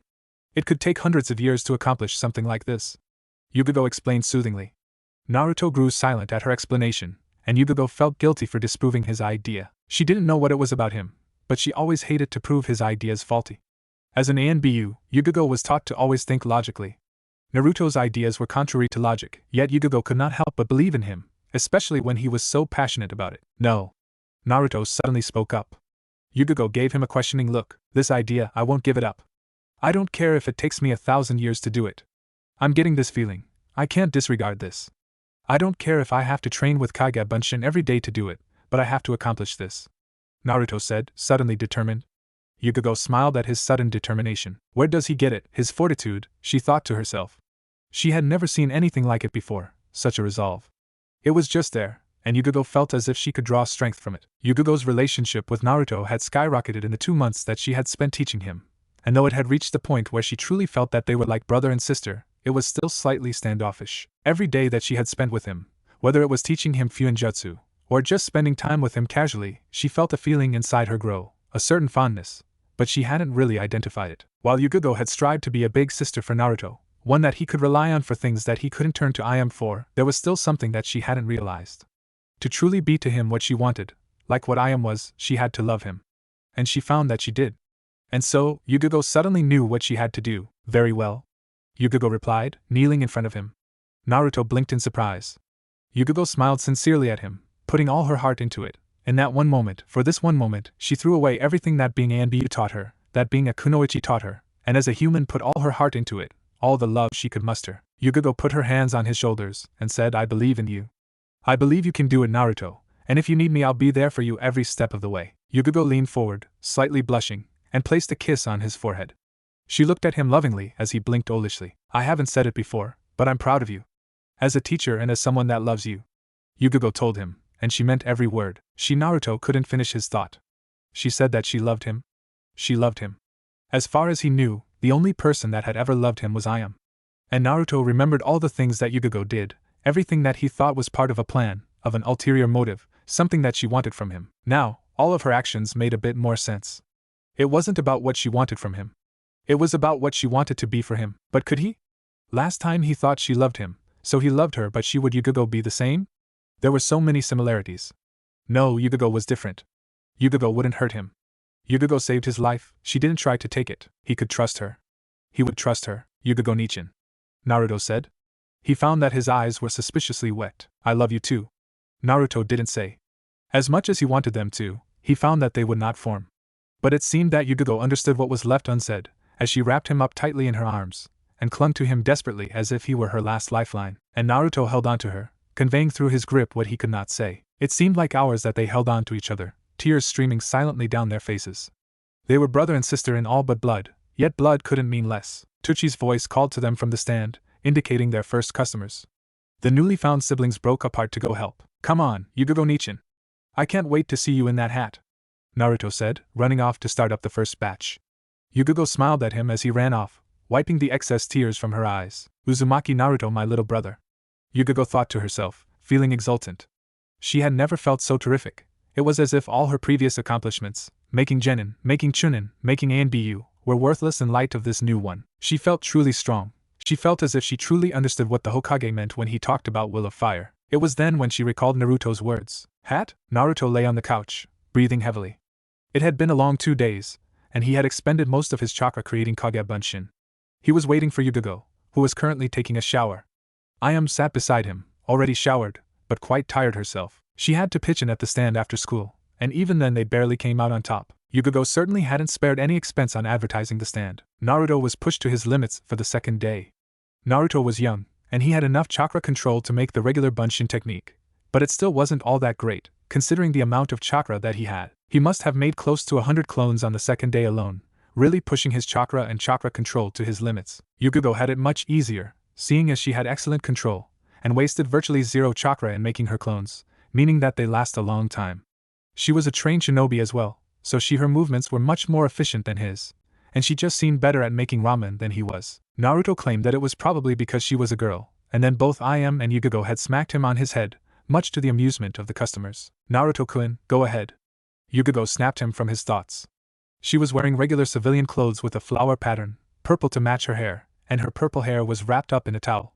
Even she looked slightly tired. Naruto sighed, and reluctantly got up from the comfy couch to take a shower. At least the hot water would be comfortable. IM smirked at his weariness, no doubt having mischievous thoughts. You seem tired, Naruto-chan. Want me to give you a bath like old times? She said, anticipating his reaction. Naruto flinched. He tried to leave before Yugogo spoke, but he was too slow. You used to bathe him? Yugogo asked, clearly amused. As IM relayed the old story of how she hid Naruto in her room when they were younger to Yugogo, Naruto's face reddened in embarrassment as he ran to the bath, covering his ears. Might as well get used to it, he thought grimly, as he heard Yugogo and IM laughing together at, no doubt, his expense. With two big sisters now, I'll be embarrassed forever. Damn. Naruto thought to himself frantically, as he and his Kage Bunshin worked feverishly on making several different types of ramen simultaneously. Naruto poured the noodles into a disposable container and snapped a lid labeled Ichiraku Miso Ramen on top. Miso! He called out, placing the cup on a table at the side. Yugogo, or a clone, grabbed the cup and gave it to a customer who showed his ticket for miso ramen. Tucci had suggested the idea of takeout ramen, mainly because they would be unable to accommodate every customer in their little stand.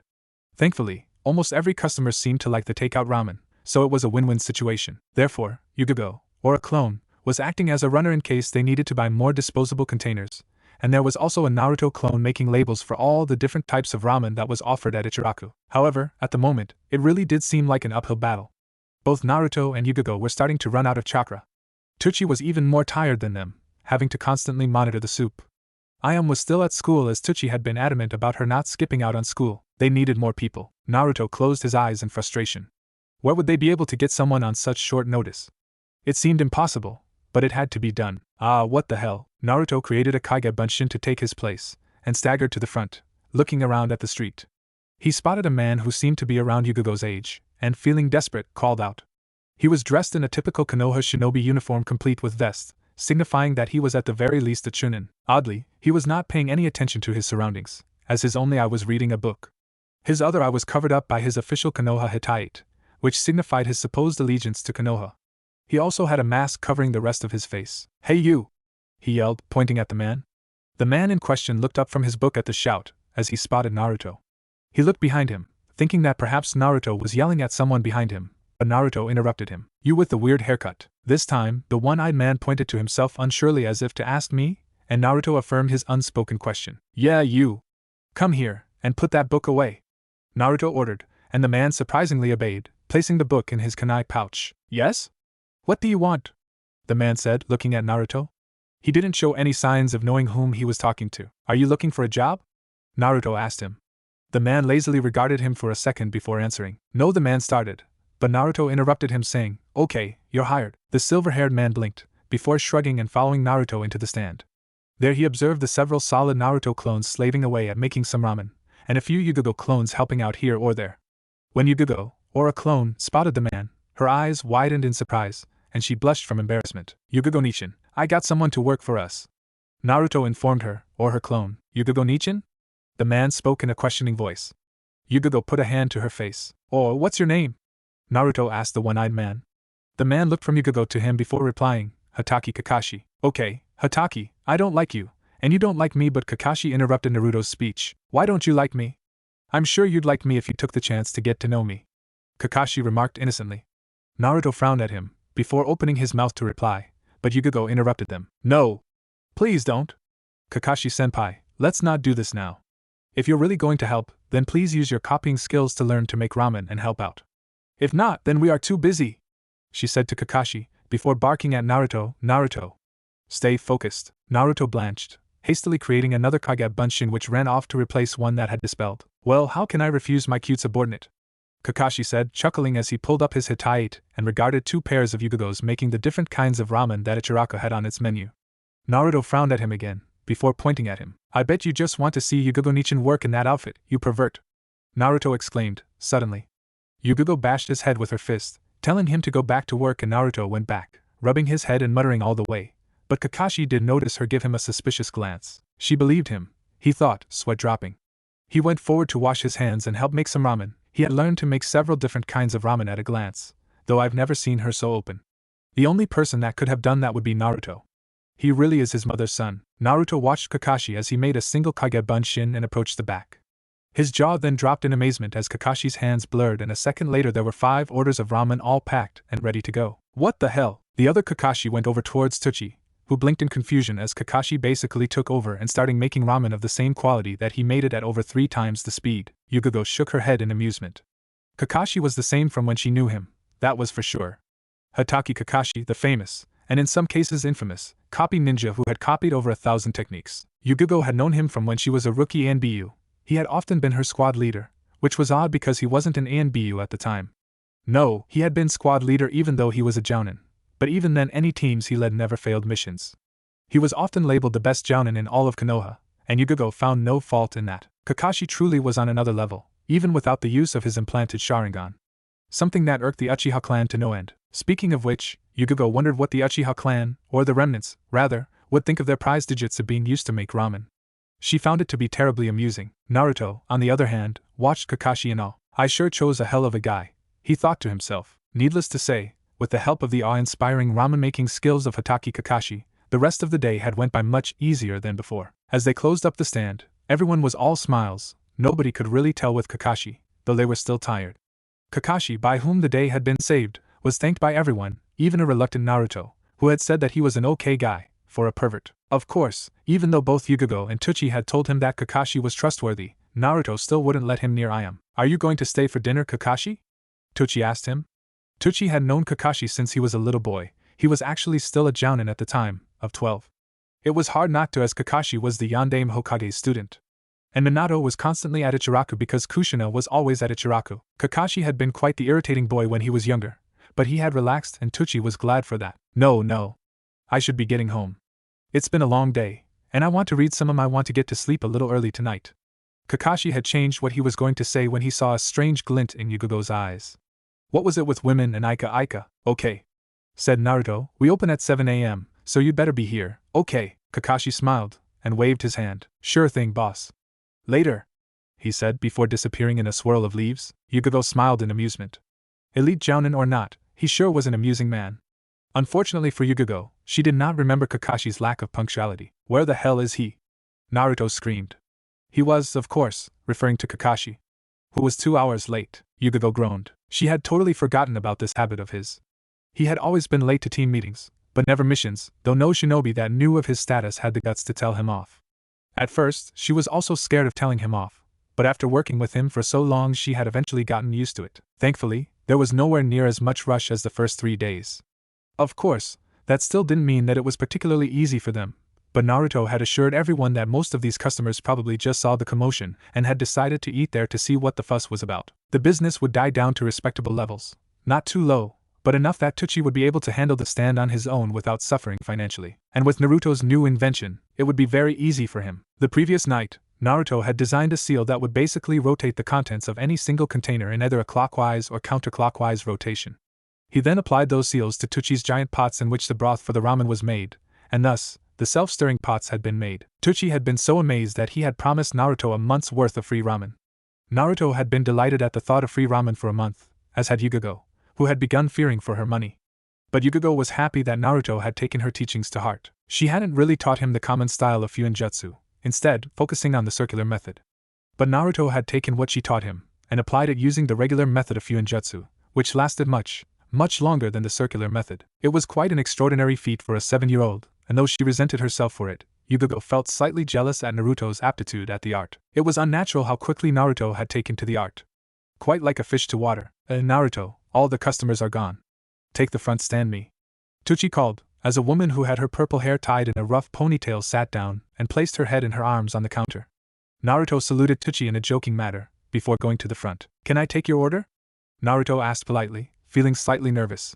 This woman seemed familiar, but he wasn't too sure as he had not seen her face. "Gimme a miso ramen," the woman said. Her voice was slightly muffled because her head was in her arms, but Naruto recognized it, as he started shaking horribly. No, it wasn't her, it couldn't be her. Yugogo looked at him in confusion. She had never seen Naruto in such a traumatized state before, even during the Jensei incident. "I said I want a miso." Mitarashi Anko lifted her head from her arms and lazily looked at the upset boy in front of her. Her eyes widened in surprise, and her jaw dropped slightly. "Naruto," she whispered. Her hands shook slightly. Naruto looked at her face with terror apparent on his face, as he yelped and staggered back, falling onto his backside. But he didn't try to get up again, as his body wouldn't stop shaking. "Stops, the pain hurts, it hurts." Memories that Naruto had long buried came rushing forward at the sight of this woman in front of him, things that he had never wanted to remember. She was tossing and turning in her bed, moaning in pain. Her hand was clutching a spot on her neck near her left shoulder. She was gritting her teeth in pain as her memories consumed her. Her screams of pain had woken him, and he had sleepily gone into her room to see what was wrong. "Ankone, what's wrong?" a 4-year-old Naruto asked as he rubbed his eyes sleepily. "No," she weakly moaned. "Stay away." "Ankone?" Naruto said, confused. Anko was always delighted when he was around, and she had always wanted to be with him as much as possible. Of course, he was a 4-year-old, and would often go off gallivanting alone. "Essianijishu." Snakes came from the darkness, lashing out at him. Naruto cried out in shock and pain. It hurt. Why did Ankone hurt him? She promised. Why so much pain? She promised that she would never hurt him. She promised that she would always love him. Why does it hurt? Why? These were the thoughts going through Naruto's mind as he passed out, dropping to the ground bleeding profusely from his neck. Why? Why? Why was she here? She wasn't allowed to come near him, the Hokage said so. "Naruto!" Anko started desperately, reaching her hand out towards him. "Snake's blood paineth hurts." Naruto screamed in fright as he pushed away from her into the wall. He didn't seem to notice that he had hit the wall because he kept pushing away, desperate to put more space between him and Anko. Yugogo was by his side in an instant. "Naruto! What's wrong?" she said, extremely worried. "What is going on?" Yugogo yelled in her mind. Seeing as Naruto wouldn't stop shaking or crying, Yugogo gathered him in her warm embrace and whispered soothing words into his ears. She could feel his shaking starting to lessen. Anko retracted her hand as she watched the pair in front of her, feeling a horrible wrench in her chest. She had hated herself ever since that night, and to this day she didn't stop hating herself. Also, she had never stopped loving him, even though he didn't love her anymore. It hurt her to think that, but she knew that she deserved the pain. The Hokage had been furious with her after she had come to her senses and took Naruto to the hospital. Naruto was instantly taken from her care. She had been devastated, and tried to argue against the Sandame's decision, but after Naruto's initial reaction to her presence she had given in. She had then promised the Hokage that she wouldn't actively try to confront Naruto, and she hadn't. This was the first time that she had actually met him since the incident, though she did spy on him whenever she could. When she had heard what had happened to him by his previous caretaker, Jensi, she had been furious with both the Hokage and herself for not being there for him. But the Hokage had sharply reprimanded her, and again, she let go of the issue. After Orochimaru had left her to die, she had been distraught, but she had gone back to Konoha to serve her village and to get stronger with a new goal in mind, to kill her former master. Sadly, only a few shinobi acknowledged her. Most of them no doubt associated her with the tainted Orochimaru, though none went so far as to provoke her. When the Kyuubi was sealed into Naruto, she had sympathized with the baby, understanding the scorn that he would no doubt receive from the village. After Naruto's mother had died unexpectedly, she did not know the cause. She had thought of raising him, but decided that she was ill-prepared for raising a child. When he was older, she had caught him being kicked around by a few civilian kids and had decided then and there that she would take him in. The Hokage had understood her reasons and allowed it. And she did care for him. She loved him as if he were her son, as if he were her baby brother. The two were even somewhat alike. She was scorned by many shinobi. Most civilians didn't know of her connection to Orochimaru, and he was scorned by both the shinobi and villagers alike. It had been glorious for the time it had lasted. But she messed it up, and it would likely forever leave a hole in her heart. She loved him so much. The guilt, the shame had threatened to envelop her, but her memories kept her mostly sane and somewhat alive. Anko started again, but a hand gripped her shoulder, and she whirled around only to look at a serious-faced Kakashi. He shook his head sadly and quietly said, "I think it's best that you leave now." Anko gave Naruto one last desperate teary-eyed look, before bouncing off down the streets and across rooftops. Kakashi sighed as he walked into the stand. Yugogo glanced at him, clearly confused. "You should probably take him inside, Yugogo. I can handle things here," Kakashi told her quietly. He looked sadly at Naruto, who had stopped shaking but was still in a catatonic state. Yugogo easily picked up the anguished boy and took him inside. But she did give Kakashi a momentary look before she left, no doubt wanting answers. Kakashi sighed again. It would be a long day. The day after the incident with Enko, Naruto had felt okay enough help out in the stand, but it really wasn't needed as the amount of customers had died down to acceptable levels for Tucci to handle on his own. They had celebrated, of course, though it was noticeably subdued. Naruto tried to be as happy as possible, but everyone noticed how strained his grins were. It was obvious that he still remembered. To take his mind off his bad memories, Yugogo started teaching him again, and this time she was much more active in doing so. Previously she would just give him a lesson once a week and would reluctantly leave him to his own devices. He preferred it like that. But now that their relationship and situation had changed, and she couldn't bear to leave him when he was like this. Inwardly, she cursed Mitarashi Enko for being unable to control herself, but she did feel sorry for her. Kakashi had explained what happened, how much Enko had truly loved the boy. Yugogo couldn't help but put herself in the same situation as Enko, and she felt lost at even the thought of losing Naruto's trust. Currently, she watched the dozens of Narutos trying to form their chakra to take the shape of a control seal. He had not forgotten his endeavor of forming seals using only his chakra. Together, they had worked on creating a control seal. Basically a seal that would help to regulate chakra, or in other words, artificial perfect chakra control. It wasn't easy, but between the two of them they had been able to make one. This seal didn't exactly give someone with perfect chakra control, but it would allow a person to keep their control perfect or near perfect when using jutsu that required hand seals.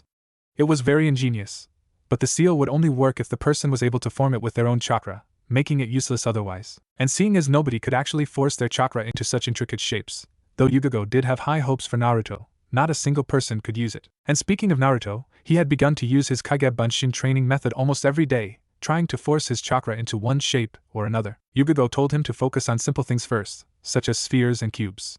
Then he could slowly progress onto harder things, like 2D shapes such as circles and squares, and then finally he would move onto lines and angles. However, after watching over 50 Narutos trying to force their chakra into the shape of a sphere, Yugogo decided that he did seem lonely. While Yugogo was glad to spend time with him, she was a kunoichi, and she would have to eventually go back to her duties. And Naruto couldn't spend all his time with Ayame either, as she had school. He needed to make friends of his own age. And to do that, Naruto needed to go to the academy. No matter how much more intelligent or advanced Naruto was than the other kids his own age, he was going to eventually have to work with them. It was better for him to form at least camaraderie with them, if not friendship. So Yugogo approached the topic at night. As they ate dinner in his apartment, Yugogo had all but moved in. She had cooked, but she was nothing special in the kitchen.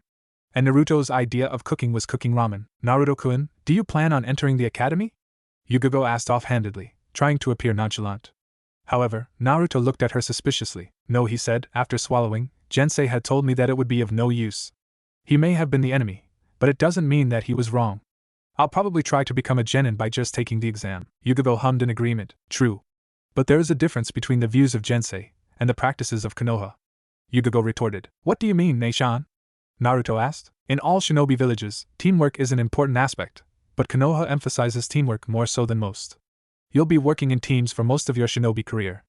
Yugogo told him, hoping he would get the message she was trying to convey. She wasn't disappointed. You want me to make friends? Naruto said bluntly, not skipping around the topic. Naruto, you may know the things that are necessary to make you a skilled ninja, but there are other lessons that need to be learned. The academy is a good resource for that.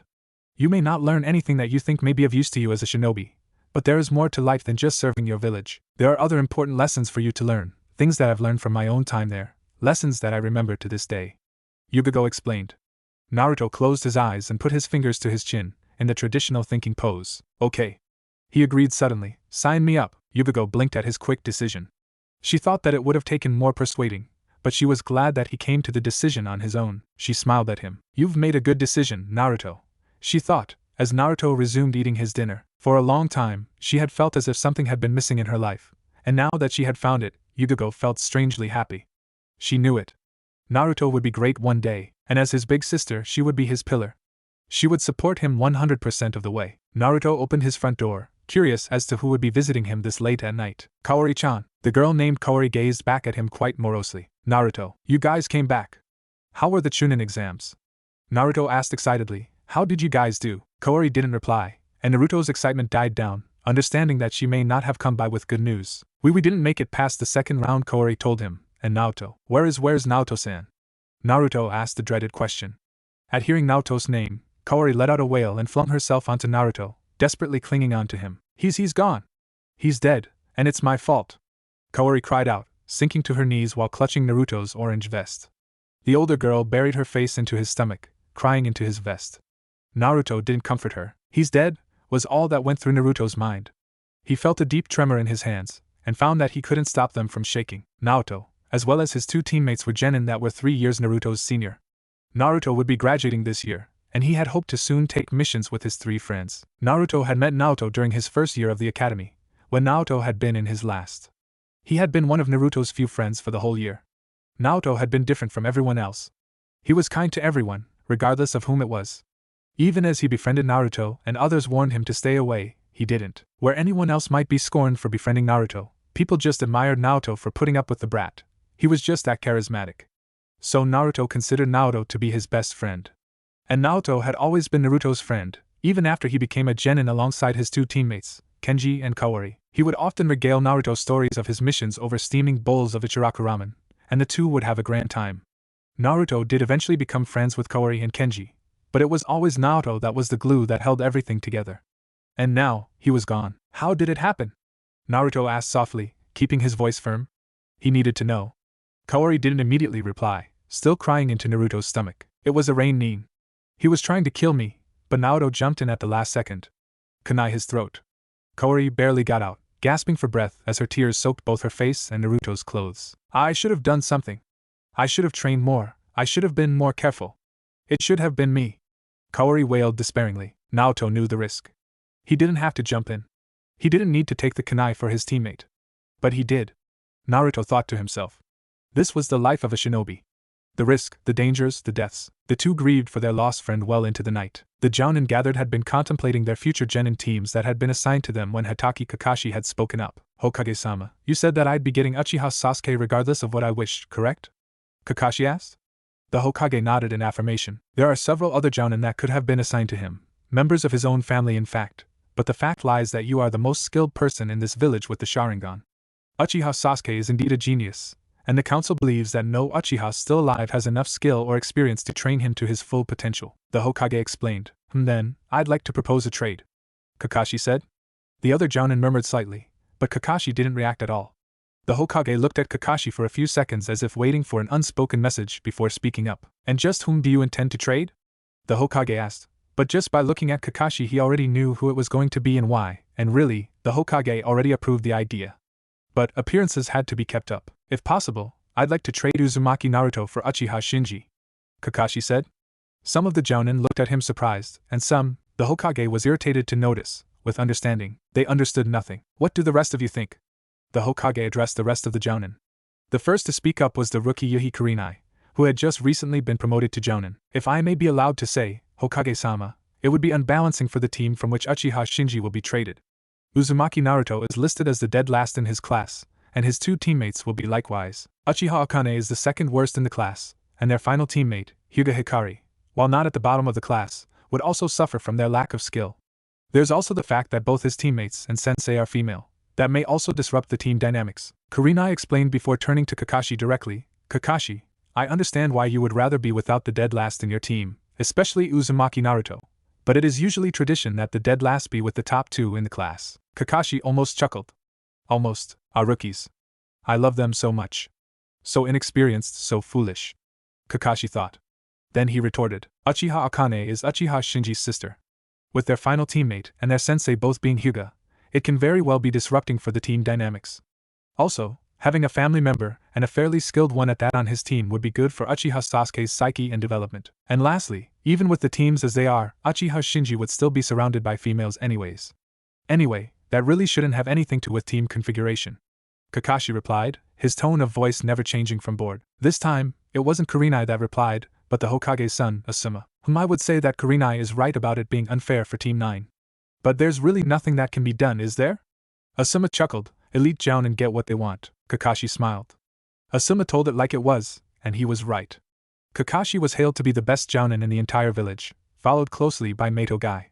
Asuma was also a good Jounin, a veteran Jounin in fact, although nowhere near Kakashi's level, and so he knew things that the pretty-eyed Kurenai wouldn't. The Hokage wouldn't refuse him, especially when the Hokage knew the true reason of why Kakashi specifically wanted Uchiha Shinji, or rather, why Kakashi wanted Naruto to go to the team that had 2 Hyuga in it. The main reason was basically because Naruto had successfully, after years and years of training, been able to form his chakra into the shape of seals. There were no shortcuts, no tricks. It was just many years of Kage Bunshin-style training and a lot of hard work. Of course, Naruto had still only just been able to do it. It would take a lot of work before he became a master at it. But the point was that Naruto could exert chakra from his hands in the shape of fuinjutsu seals. The obvious next step for Naruto would be to move on to learning ninjutsu, and have his fuinjutsu technique be the supplementary power to it. With this power, Naruto could very easily become one of the, if not the, best ninjutsu users to ever have lived. Kakashi could already think of many possibilities of using ninjutsu with Naruto's fuinjutsu technique, like using wind seals with the fire jutsu, or absorbing elemental ninjutsu techniques. And with Kakashi's help and knowledge of thousands of different jutsu, Naruto would probably be one of the best genin in the entire shinobi world. But Kakashi had already though beyond that. There was no doubt that if Kakashi taught Naruto personally to be a ninjutsu user, Naruto would definitely be able to become Hokage, as if there was anything else the blonde would become, and live and die successfully, making quite a splash on the world. But there was another route, one that Kakashi hoped would shake the very foundations of Konoha, of Fire Country, of the shinobi world, and for that to happen, Kakashi would have to wait before he could get his hands on the aspiring genin. There was just one skill that Naruto needed to be taught, and Kakashi wasn't the person that could teach it to him. Very well. Iruka, please change the teams accordingly. The Hokage told the academy instructor, who had been watching the proceedings quietly. Yes, Hokage-sama. Iruka replied quietly, if there are no other changes, may I be excused? The Hokage nodded his assent, and the Chunin disappeared in a whirl of leaves. He then turned to Kakashi. Kakashi, I suppose you'll want to talk to the sensei of Team 9? The Hokage asked, already knowing the answer. I suppose I should, seeing as I dumped the dead last onto her team while taking her best student onto my own. Kakashi replied nonchalantly. The other Jounin watched the exchange between the leader of the village and elite Jounin silently. She couldn't be at this meeting due to familial reasons, but her name is Hyuga Aoi. I'll leave it to you to inform her of your reasoning behind the trade. The Hokage told him, before addressing the gathered Jounin as a collective. Normally, there would only be 3 teams per class allowed to become genin apprentices. However, it has been quite a while since there has been such a promising group of shinobi that the council has allowed for 1 extra team to also pass into Jounin apprenticeship. It is up to you as Jounin to decide whether the team you receive will be capable. Don't go easy on them. They are our future. One of those numbers may very well be our Hokage, and we cannot afford for them to be insufficient. Judge them harsh, and train them well. Dismissed. Team 7 will consist of Haruno Sakura, a pink-haired girl straightened up, crossing her fingers and whispering something to herself non-stop. Uchiha Sasuke, Yaikita. The pink-haired girl exclaimed, as a dark-haired boy slammed his head onto the desk in front of him, and Uchiha Shinji. Your sensei is Hatake Kakashi. Iruka informed the class. The boy named Sasuke, whose forehead was now slightly red, looked round at another dark-haired boy who was obviously Uchiha Shinji, grinning slightly. Shinji smiled back at Sasuke, giving him a wave.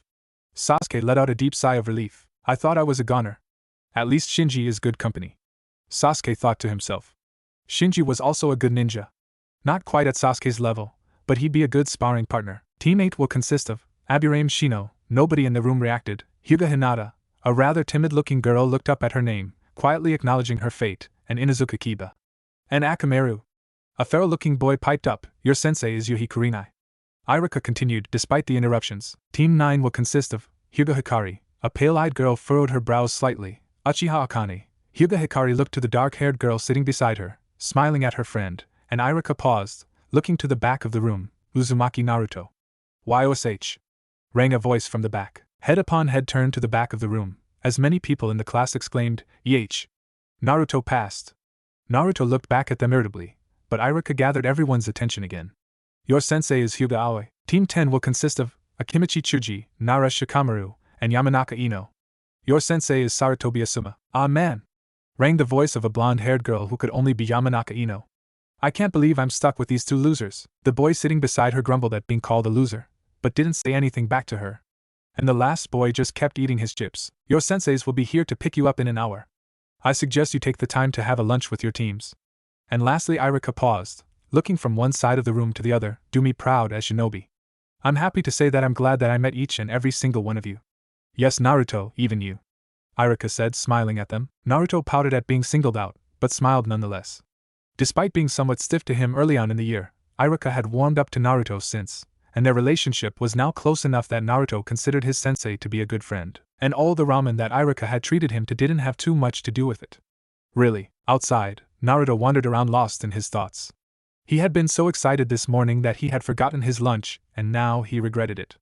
But regardless of that, he had finally made Genin, and for some reason, he didn't feel as proud as he thought he would have been. Of course, Naruto could have made Genin back when he was 6 years old, so it wasn't exactly hard. Maybe that was why he didn't feel like it was such a good accomplishment. Of course, he was still very happy, but Naruto thought that he was still at a high from the euphoria of finally accomplishing his goal for many years: seals made from chakra. He called it the Fuinjutsu technique, or the Seal Princess technique. It had been a harrowing task. Even with the Kagebunshin chakra memory feedback training style, Naruto had just barely been able to do it. The biggest problem was that he was trying to force the chakra into a particular shape. Chakra control had no effect on it. However, since chakra was normally very fluid-like, it would very easily lose its shape, and it was practically impossible to just harden chakra outside of the body inside out.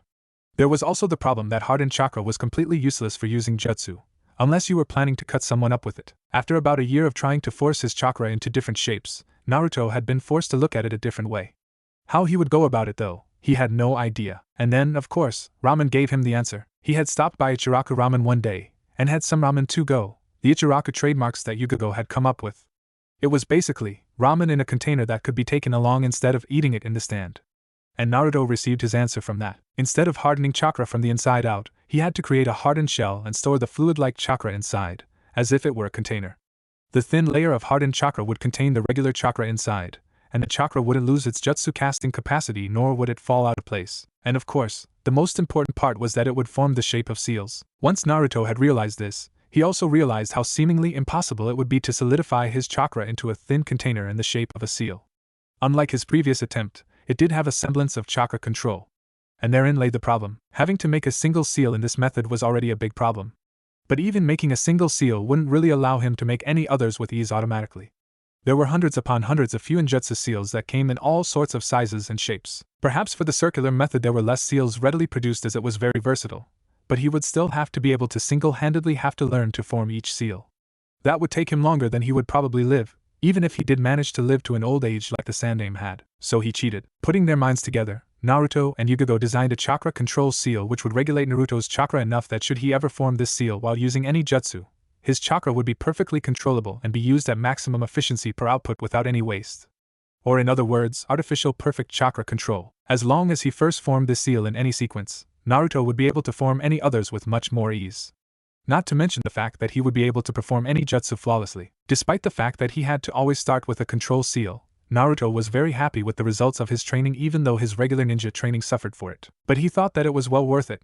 Besides, now that he was able to use Fuinjutsu, he would be a better ninja than he most likely ever would be had he hadn't tried to create the technique. And there was the fact that Yugogo would be so proud.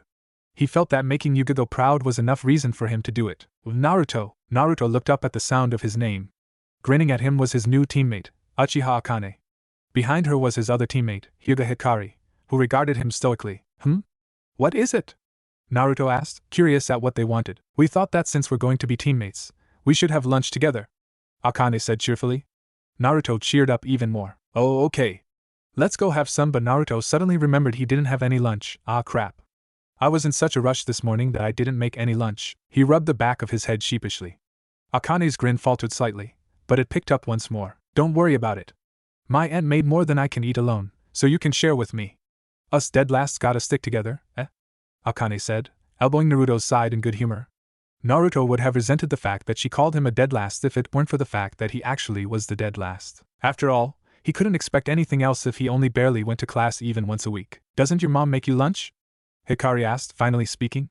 Naruto looked at her, but she didn't react in any way. I'm an orphan, Naruto informed her, and neither of them reacted.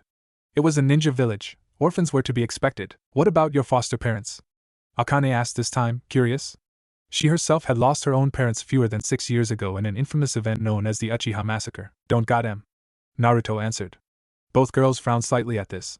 The orphans were abundant in Konoha. In all ninja villages, in fact, they were usually adopted into a family. Seeing an orphan that hadn't been adopted was rarer than seeing one who had. Wait, don't you have any parents? Akane questioned, genuinely confused. Naruto felt uncomfortable at the personal questioning, but before he could answer, Hikari butted in. Akane, that's none of our business, she said before turning to Naruto. Naruto, you can share lunch with us. Will you be coming? Sure, let's go, Naruto said, feeling happy that his teammates at least made the effort to be nice to him.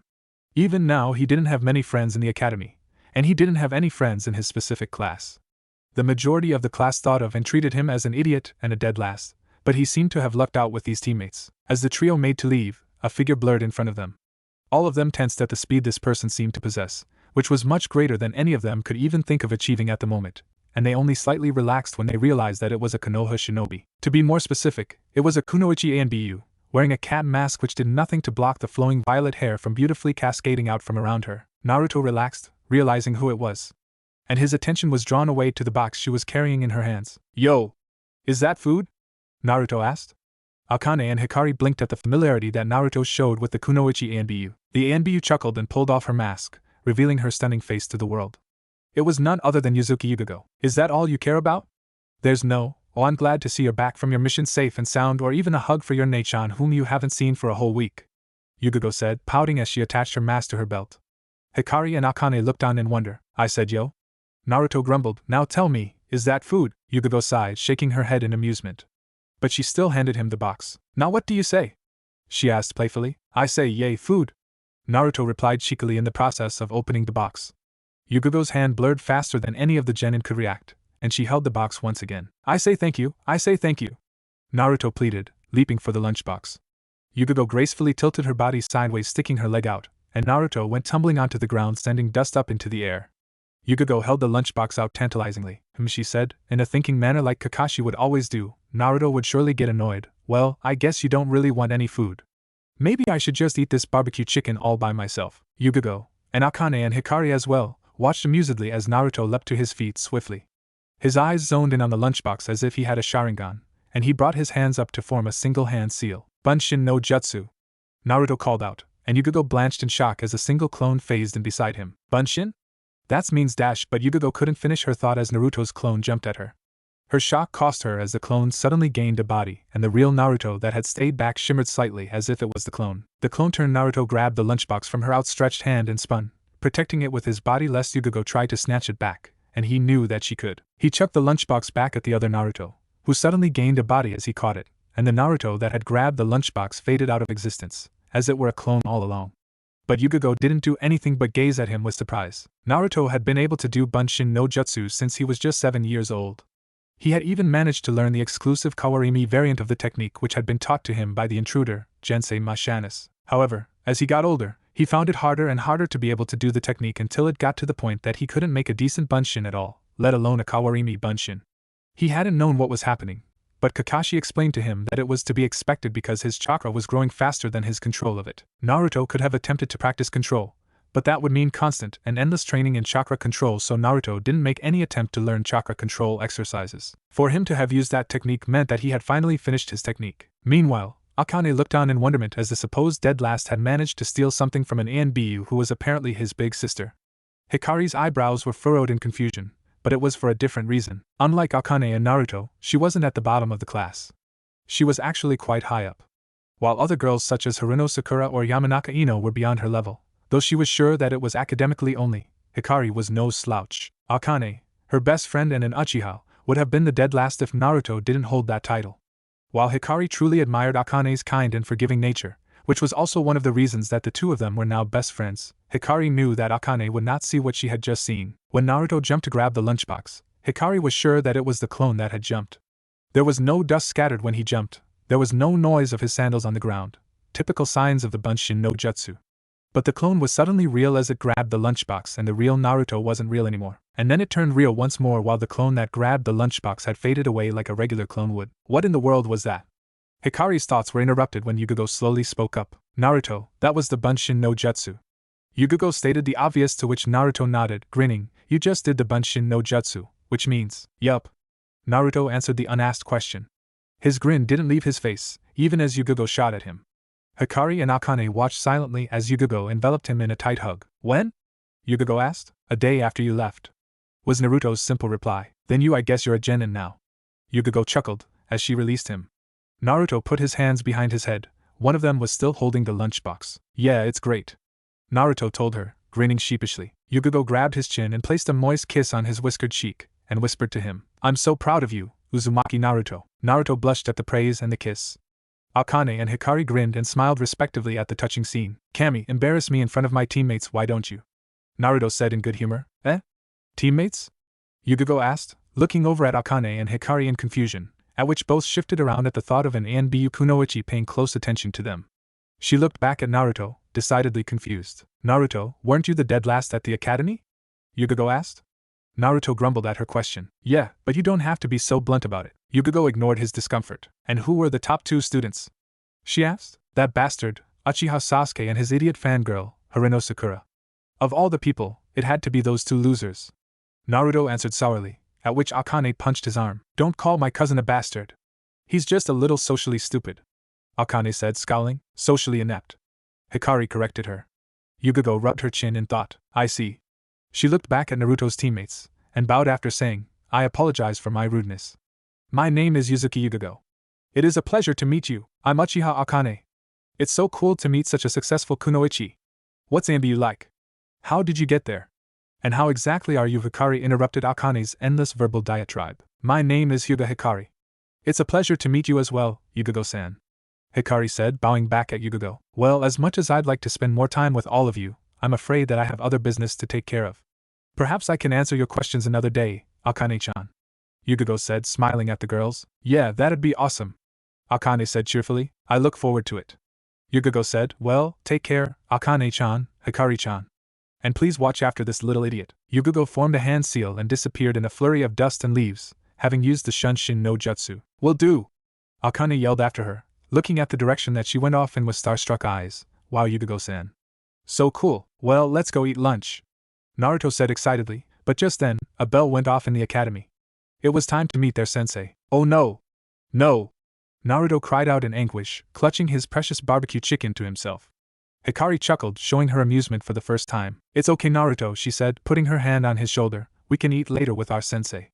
You'll be surprised at how easygoing she is. Yeah, Aoi is super cool.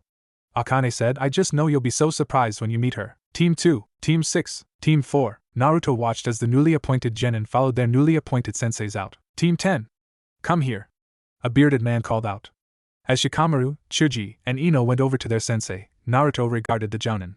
He seemed vaguely familiar, but Naruto couldn't recall where from. What's up, Naruto?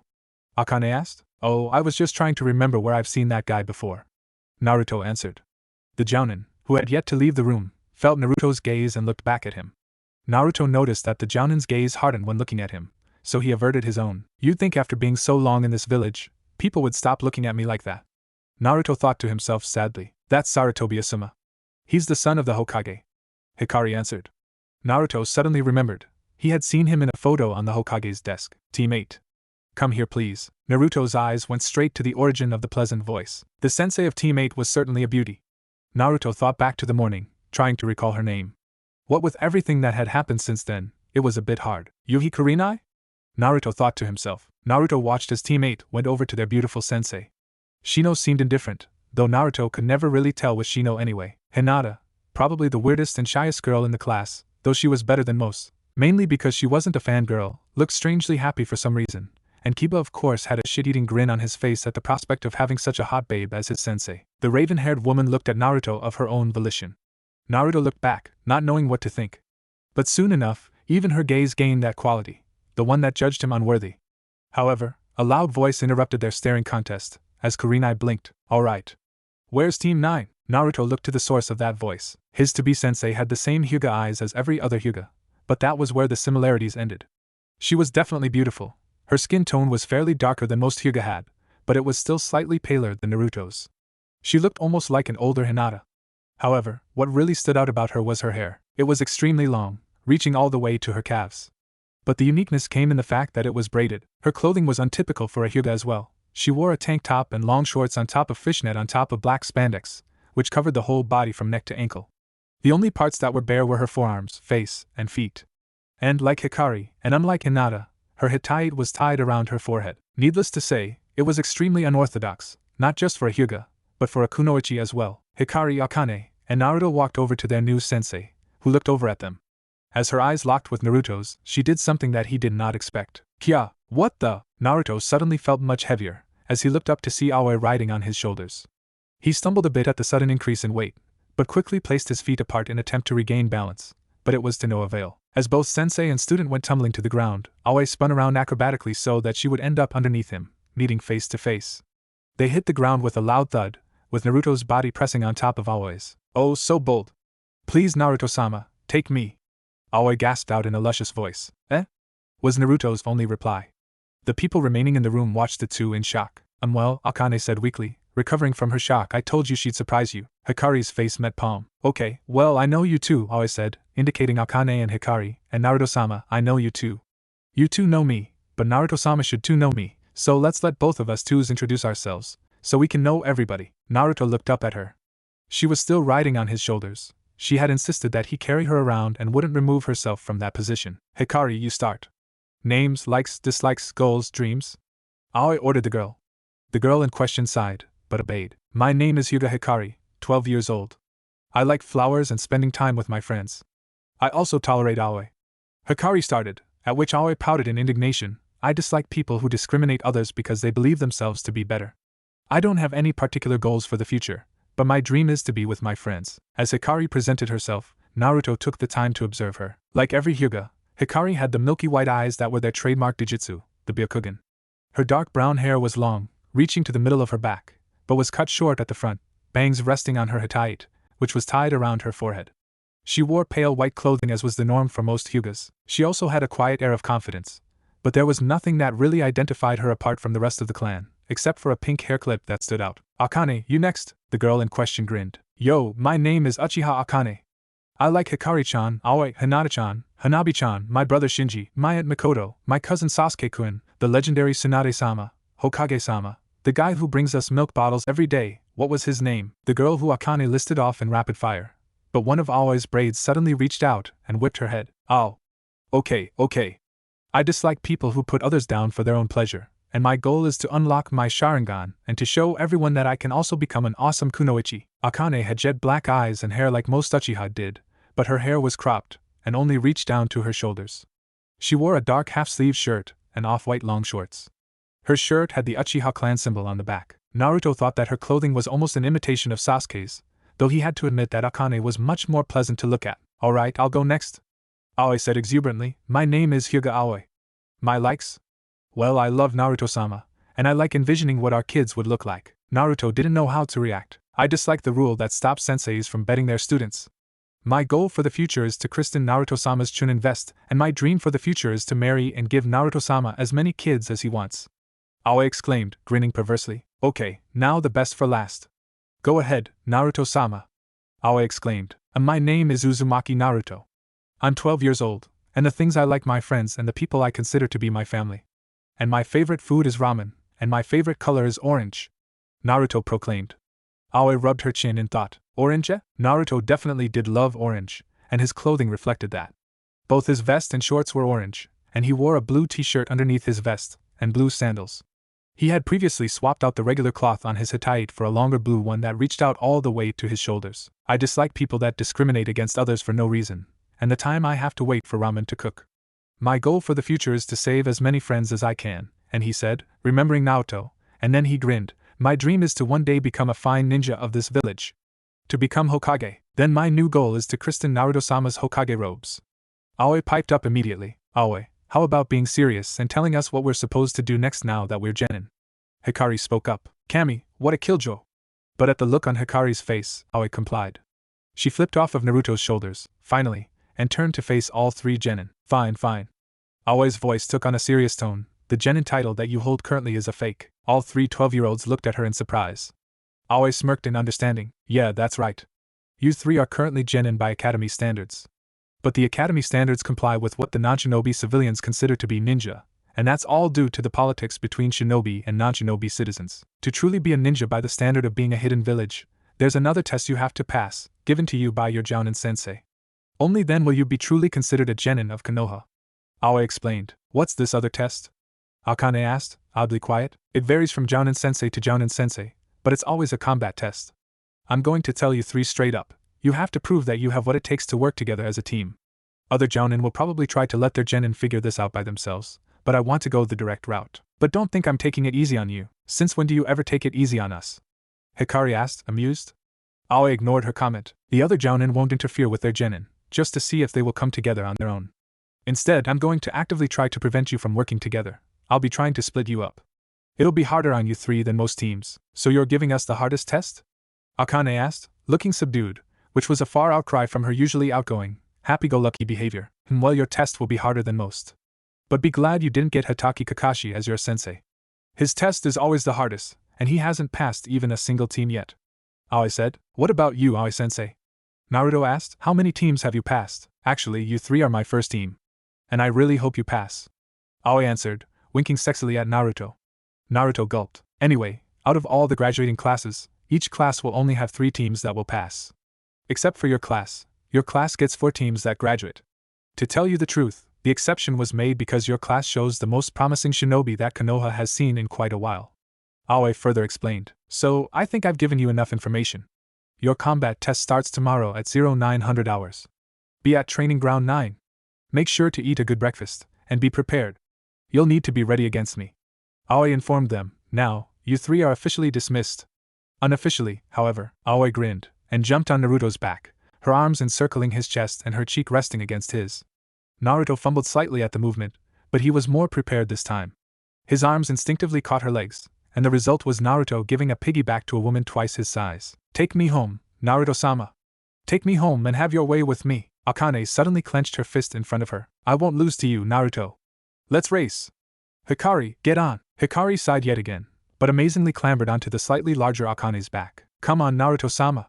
Don't lose to these undeveloped little girls. Aoi yelled out. Oh, it's so on. Akane shouted back. Naruto looked at his new team in amazement. He hadn't been sure exactly what he was looking for in a team. To be truthful, he wasn't looking forward to being in a team at all. Even though he was barely ever in class, nobody had approached him anyway. He didn't have any friends in the whole graduating year, let alone his own class, but his team wasn't like anything he expected. His sensei was, or pretended to be, completely and madly in love with him, and her life's dream was to bed him. One of his teammates was a fellow deadlass that was so outgoing that she seemed to like everyone she met, regardless of them being complete strangers. And his last teammate was the voice of reason in the team, one that could control even their sensei. Yet she also seemed to have a fun-loving side. If today was any indication, Naruto felt that he would have a lot of fun with this team. So he threw away all his reservations and inhibitions and let loose. Okay. Let's go. Naruto shouted. Aoi hooped and hollered from his back. Akane wiped her nose confidently, and Hikari tightened her grip. Both runners crouched to the starting position, and Aoi already began giving Naruto directions, and the race was on. As the wind rushed past his face, Naruto smiled. Yeah, it'll be fun. PFFFTT. I am shrieked as stray bits of noodles and soup was flung all over her clothes, but Naruto paid no attention to that. What did she just say? Meanwhile, Yugago sighed knowingly. This was the exact same reaction that Naruto had when she herself was in Iam's position. What do you mean you're going on a date? Naruto exclaimed in shock. Yugago's knuckles rapped sharply on his head. Oh, Naruto, you better not give her the same trouble as you gave me. Yugago told him. She had gone out on a single date. It wasn't even really a serious date either, as her male friend just wanted to hang out casually. Yet Naruto had been adamant about accompanying her to make sure that the guy wouldn't force her to pay for the food, and wouldn't forcefully drag her to a love hotel afterwards. Yugago had told him that he had been watching too much anime, that she wasn't his mother that needed to be protected from perverted teachers, and of course, he had tried to secretly observe her from afar. He might have succeeded as well, but she was a kunoichi, she had known exactly where he was. She hadn't tried to actively catch him and create a scene on her date, so she waited until she got home to deal out her punishment with extreme prejudice. However, despite her anger at being spied on, Yugago was secretly glad that Naruto cared enough about her to spy on her. Truth be told, the date with her unnamed friend was pretty boring. Avoiding Naruto had spiced it up a lot. Of course, that didn't mean she went easy on him afterwards. After she was done with him, he couldn't look at ramen without flinching for a week. Naruto Iam said in an ominous voice, and that was really all she needed to say. While he could certainly beat Iam in a fight, he was training to be a shinobi while she wasn't. He had qualms against hurting her. She had no such reservations. There was just something about women that made them super strong when they were angry. Sorry, Naruto said, grinning sheepishly. Tsuchi stepped forward, and Naruto's gaze shifted to him. Naruto, show a little more trust. He said Iam can take care of herself. Iam looked at her father happily, but Naruto pouted regardless. Who is this guy anyway? He asked, unrelenting on the subject. Iam spoke up immediately. His name is Kunio. He's blonde and gorgeous. She informed the occupants of Ichiraku, going starry-eyed. I'm blonde, Naruto said sullenly, and Yugago poked his cheek. You're her little brother. She said. So? Naruto stood his ground, But Yugo smirked nastily. Well, there are some things that a girl needs that her brother is unable to provide, she said, winking at Ayam. Both Ayam and Naruto blushed at the innuendo, and Naruto reacted screamingly. You've been hanging around with Kakashi, haven't you? He accused her, at which Yugo's sweat dropped. It was one of Naruto's favorite pastimes, blaming things on Kakashi, and basically insinuating that he was a pervert. Of course, Naruto always did it jokingly and Kakashi always took it in stride. Naruto, if you ruin this for me you'll live to regret it. Ayam spoke in a tone that did not bode well for the blonde. The blonde laughed nervously. Don't worry, Ayam. Yugo spoke firmly. I'm sure that he won't be spying on you, right, Naruto? Naruto didn't speak, but he waved his hands to convey that he wouldn't. It was apparently enough for Ayam, as she jumped on it. Okay, I'm going to hold you to that, Naruto. And I'll let you off for ruining my clothes this time, all in good faith. Ayam said anyway, I'm going to go change. Kunio-kun will be here soon. As Ayam was walking away to get ready for her date, Naruto regarded her with a sad smile and a sigh. Then, to his surprise, Yugo's arms encircled him from behind. What dash? Oh Naruto. It's hard, isn't it? Yugo said, you've known her for most of your life, and she's always been there for you. But don't you think that now Ayam needs you to be there for her? They were silent for a moment. The only sounds were that of the boiling broth in the background and the light murmurs of the outside crowd wandering about. Naruto felt comforted in the arms of Yugo, but he still didn't like the idea that Ayam was moving on. She had been one of the biggest constants in his life. Yeah, I guess you're right. But I don't want her to get hurt. Who knows what this guy is really like? Naruto spoke up with an anguished look. It was Tsuchi who replied, Naruto, you don't need to spy on Ayam and her date to determine what this boy is like. She's 15 years old, she's going to have to take care of herself. You have to trust that she knows what she's doing. Tsuchi said knowingly. But how can you be so calm about this, Tsuchiakin? She's your daughter. Naruto exclaimed. He had no idea how Tsuchi could even stand the idea of Ayam dating someone. I knew that it would eventually come. I'm just glad that she's dating someone with my blessing rather than going behind my back.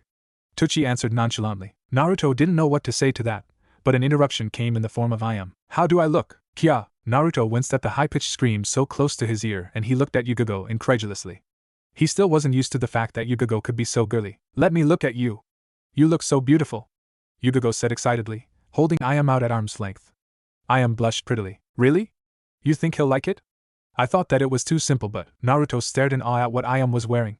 It was a purple-colored kimono with elaborate golden swirls decorating it, and her hair was rolled up into a bun, with a golden-colored comb sticking out. Her sandals were also golden-colored, completing the ensemble. Naruto recognized it immediately. It was the present that he had gotten for Ayam for their recently shared birthday. She looks beautiful. Ayam's gaze caught his, and she smiled at him. Well, Naruto? She asked. Naruto regrouped, and crossed his arms in front of him in the shape of a giant X. Ugly. Are you sure you want to go on a date looking like TMMPH? To which Yugo slammed her fist into the top of his head, sending his face into the bowl of ramen sitting innocently on the counter in front of him. Ignore him, Yugo said, smiling sweetly. He's just being stubborn. Ayam frowned at Naruto, but her gaze shifted to someone behind him and her face suddenly brightened. Kunio-kun. Naruto abruptly spun around to look at the boy who had dared ask out his big sister. Yo, Ayam Michin. The spiky-haired blonde said enthusiastically. Ready to go. Naruto stared at him wide-eyed with a shaky finger outstretched. Bye Bishounen. Yugo's hand suddenly covered his mouth, preventing him from saying something that was probably stupid enough to get him beat up later. But she too looked at the blonde-haired pretty boy with scrutiny. There was something off about him. He didn't come off as a threatening person, but if she didn't know any better, she would have guessed that he was under the Henj no Jutsu. But he didn't seem to have enough chakra to be able to form and hold the transformation technique.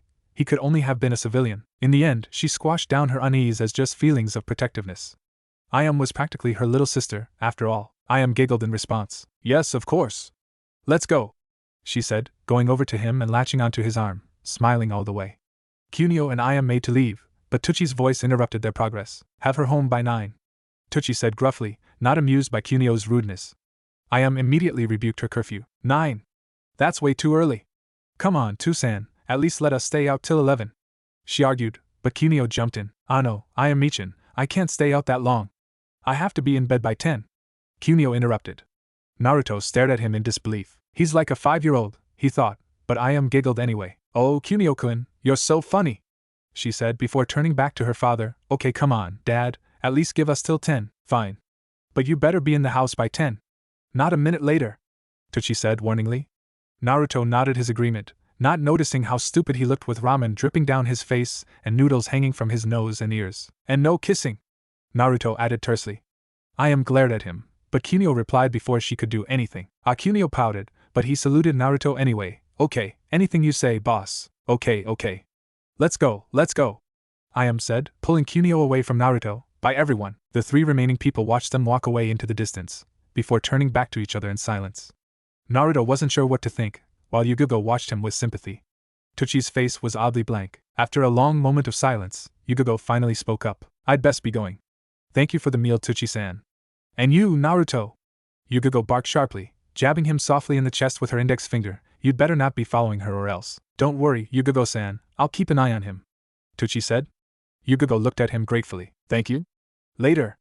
And with that, Yugugo disappeared in a puff of smoke, leaving coins rattling on the counter for Tuchi to collect. As soon as she was gone, Tuchi spoke up. Naruto was all he said, as he peered at the blonde, who was wiping his face and hair.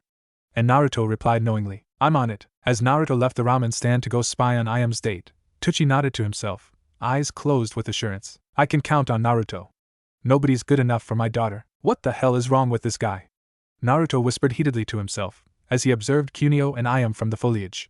They had gone to an outdoor restaurant, where Kunio had ordered a kid's meal. Even Naruto didn't eat kids' meals. He really is acting like a 5-year-old. Naruto said, making sure not to raise his voice too loud. This is messed up. Why in the world would Ayam Nichin date this guy? Ayam and Kunio had gone from throwing around a frisbee in the park, to playing a few games at the arcade. Ayam gave a beatdown to Kunio with the polar bear at the fighting game that she always played with Naruto, and Kunio's stomach had started rumbling, so he and Ayam had gone to the fast food restaurant to grab some food. Naruto had been watching pretty closely, but Kunio hadn't attempted to make any moves on Ayam, else Naruto be forced to give him a beatdown later on. Actually, he seemed rather wary about touching the pretty 15-year-old, something that Ayam was likely frustrated by. Naruto was broken out of his thoughts as Kunio and Ayam started leaving, with Ayam generously paying for their lunch. Naruto jumped through the foliage to follow, but he crashed into someone else who was hidden previously. Both of them, surprised, went tumbling to the ground in a whirlwind of purple and orange. Naruto looked at the person that he had crashed into. Yugugo Nichin. He shouted out disbelievingly. Yugugo looked at him, shocked and embarrassed, before reacting. Shut up, you idiot, or we'll get caught. She whispered heatedly, but it seemed that Ayam was too far to hear his shout. Wait a minute, Naruto said slowly. What were you doing here anyway? Naruto. What did I say about spying? She said, glaring at him menacingly. But Naruto wasn't falling for it. Well, obviously I was going to spy on her anyway. What about you, huh? Naruto questioned. Yugugo brushed prettily, caught. Well, she's my sister too. Yugugo said like a child caught with her hand in the cookie jar. TCH, hypocrite. Naruto scared at her, but Yugugo shut him up quickly. Come on, let's go before she gets away. Yugugo said hurriedly, grabbing the whiskered blonde and chasing after Ayam, just avoiding the subject. Naruto muttered, as the two leaped through the trees and from rooftops. He got a clobbering on his head for his trouble. The date ended at Ichiraku Ramen, where Ayam was exchanging goodbyes with the grinning Kunio. Naruto was glad that it had gone by without much trouble. But then things started to go wrong when Ayam suddenly started leaning in. And leaning in. And leaning in. Oh hell no. Naruto couldn't hold himself back, and Yugugo, in her anticipation for a kiss scene, was too late to stop him. Just what is going on here? Naruto yelled out ferociously, jumping out. Ayam jerked away from Kunio, momentarily terrified at the interruption, before she realized just who it was. Naruto Ayam started, but Naruto cut her off. No way. No kissing allowed, he said. Yugugo suddenly appeared next to him, capturing him in a headlock, but the moment had been ruined. There was a moment of silence before Yugugo realized her folly in revealing herself, as she slowly released Naruto from his headlock. Nobody spoke, but then, Kunio gave Naruto a thumbs up. Don't worry, boss, I wasn't going to kiss her, just like you said, he said, ever grinning. Naruto looked at him, confused and angry. Who told you that you could take her out on a date anyway? Naruto rounded on him. Naruto, what do you think you're doing? Ayam growled at him. Yugugo covered her face with her hand in exasperation. What are you talking about, Naruto Niken? You told me to. Kunio replied, effectively confusing everyone present. But suddenly, all of Kunio's actions, playfulness, and overall childlike disposition made sense to the increasingly horrified Naruto, as Kunio's words clicked in his mind.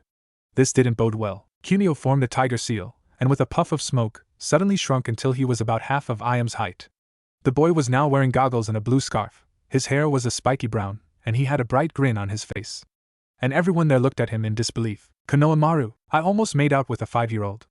Ayam said to herself desolately, as she leaned against Naruto. Meanwhile, Yugugo was giving the said 5-year-old a lecture about not tricking older women into dates. Naruto just sat next to Ayam with an odd look of relief on his face. And a little bit of tenseness. Do you understand, Konoha Maru-kun? Yugago said, finishing off her lecture. Konohamaru nodded fervently, happy to be free of scolding, and with an apology to Ayame, quickly ran off home, being out past his bedtime. Yugago went over to Ayame and Naruto, and slumped beside them on the bench. For a moment, neither of them spoke. Then, Ayame-chan, I'm sorry, Naruto finally said. Ayame looked at him weakly. What for? She asked. For being so selfish, I guess. It's just that, you've been there for me for the longest that anyone has in my life. I know it was stupid of me, but I guess that, I thought you'd move on, Naruto said somberly. Ayame put her head against his. Naruto, I'll be dating, and eventually be married. I've held it off for long enough. But no matter who I meet, you'll always be number one for me. Nothing can come between us. Ayame said sweetly, besides, where would you be without your big sisters? Naruto smiled and closed his eyes, lying down on the bench and putting his head in Ayame's lap. She absent-mindedly started stroking his hair, something that always put him into the blissful embrace of sweet sleep. So don't try to set any of us on any more dates, Naruto. We can take care of ourselves. Yugago smirked, patting Naruto on the head. Naruto, why did Konohamaru-kun mention that it was your idea for him to ask me out anyway? Ayame asked. Well, he saw me use my Oiroku no Jutsu on old man Hokage a week ago, so he pestered me to teach it to him. It's basically a henge, so I taught it to him. I guess he learned to apply it differently. But I was joking around when I said that if only someone as loyal as him would date my sister. Naruto explained, opening his eyes. I was talking about Yugago-nichan, but he must have thought about that I was talking about you. Still, I'm surprised that nobody was able to recognize that he was wearing a henge. Yugago spoke up. I think that because he's so young, we weren't able to tell that he was using his chakra like that. Naruto looked over at her thoughtfully before speaking up. We all thought that he was 15 and judged his chakra reserves based on that. But because he was really 5, using the henge no jutsu was easier because it was easier for him to use. Naruto said, thinking it through, we couldn't sense it because the chakra amount was really low, but because we thought he was 15, and not actually 5, we couldn't detect the henge no jutsu. Konohamaru has impressive reserves. You know, this was entirely your fault, Naruto. Ayame spoke up tiredly, my first kiss, and it would have been with a 5-year-old. Well, technically, it wouldn't have been your first kiss, Naruto replied slowly, feeling pretty tired himself. Shut up. That doesn't count. I was young and didn't know any better. Ayame stuttered back at him. What's that? Yugago asked, curious as to what Naruto meant. It wasn't Naruto that replied, but Ayame herself. Well, when I first took Naruto in, I was a bit too young to know the difference between kissing on the cheeks and the lips. Ayame whispered the last word.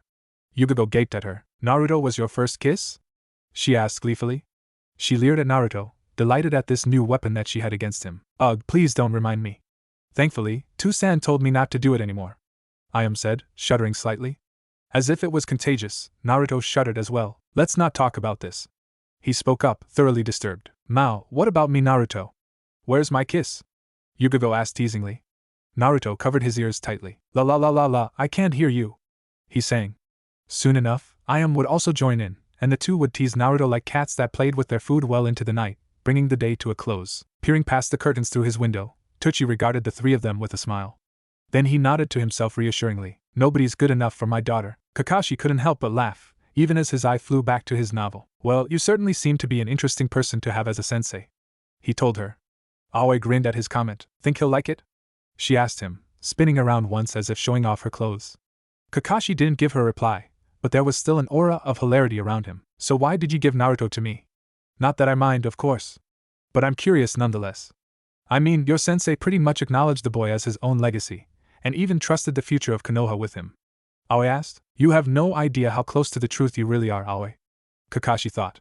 It should have been blatantly obvious, yet nobody seemed to have realized that Naruto wasn't just some boy that the Yondaime had chosen. Naruto was his son. After all, the Yondaime could only really rely on someone of his own flesh and blood to hold back perhaps the greatest non-human force to ever plague the world. Or perhaps people just didn't want to accept the truth. It could have been said that Namake's Minato was a rather cocky ninja that thought much of his own skills. It was true, but the Yondaime had the right to be proud. After all, his power was often compared to that of the Sage of the Six Paths. If he hadn't left this world so unfortunately, Kakashi was sure that the Yondaime would have eventually surpassed even the creator of ninjutsu. The Yondaime Hokage certainly did have a legendary legacy, and Naruto would be another proof of it. Kakashi could feel it in his bones. Naruto would surpass the Yondaime. Well, it depends on if he passes or not, Kakashi replied nonchalantly. How did your meeting with him go? Aoi grinned at the memory. Well, to tell you the truth, it was a rush. I practically rode him the whole time, Aoi said. Kakashi looked at her with an eyebrow raised. Rode him? What do you mean by that? Kakashi asked, his voice strangely subdued. As in, I was riding him like a pony for the entire time. Well, there was this brief moment where he was on top, but that went by pretty quickly.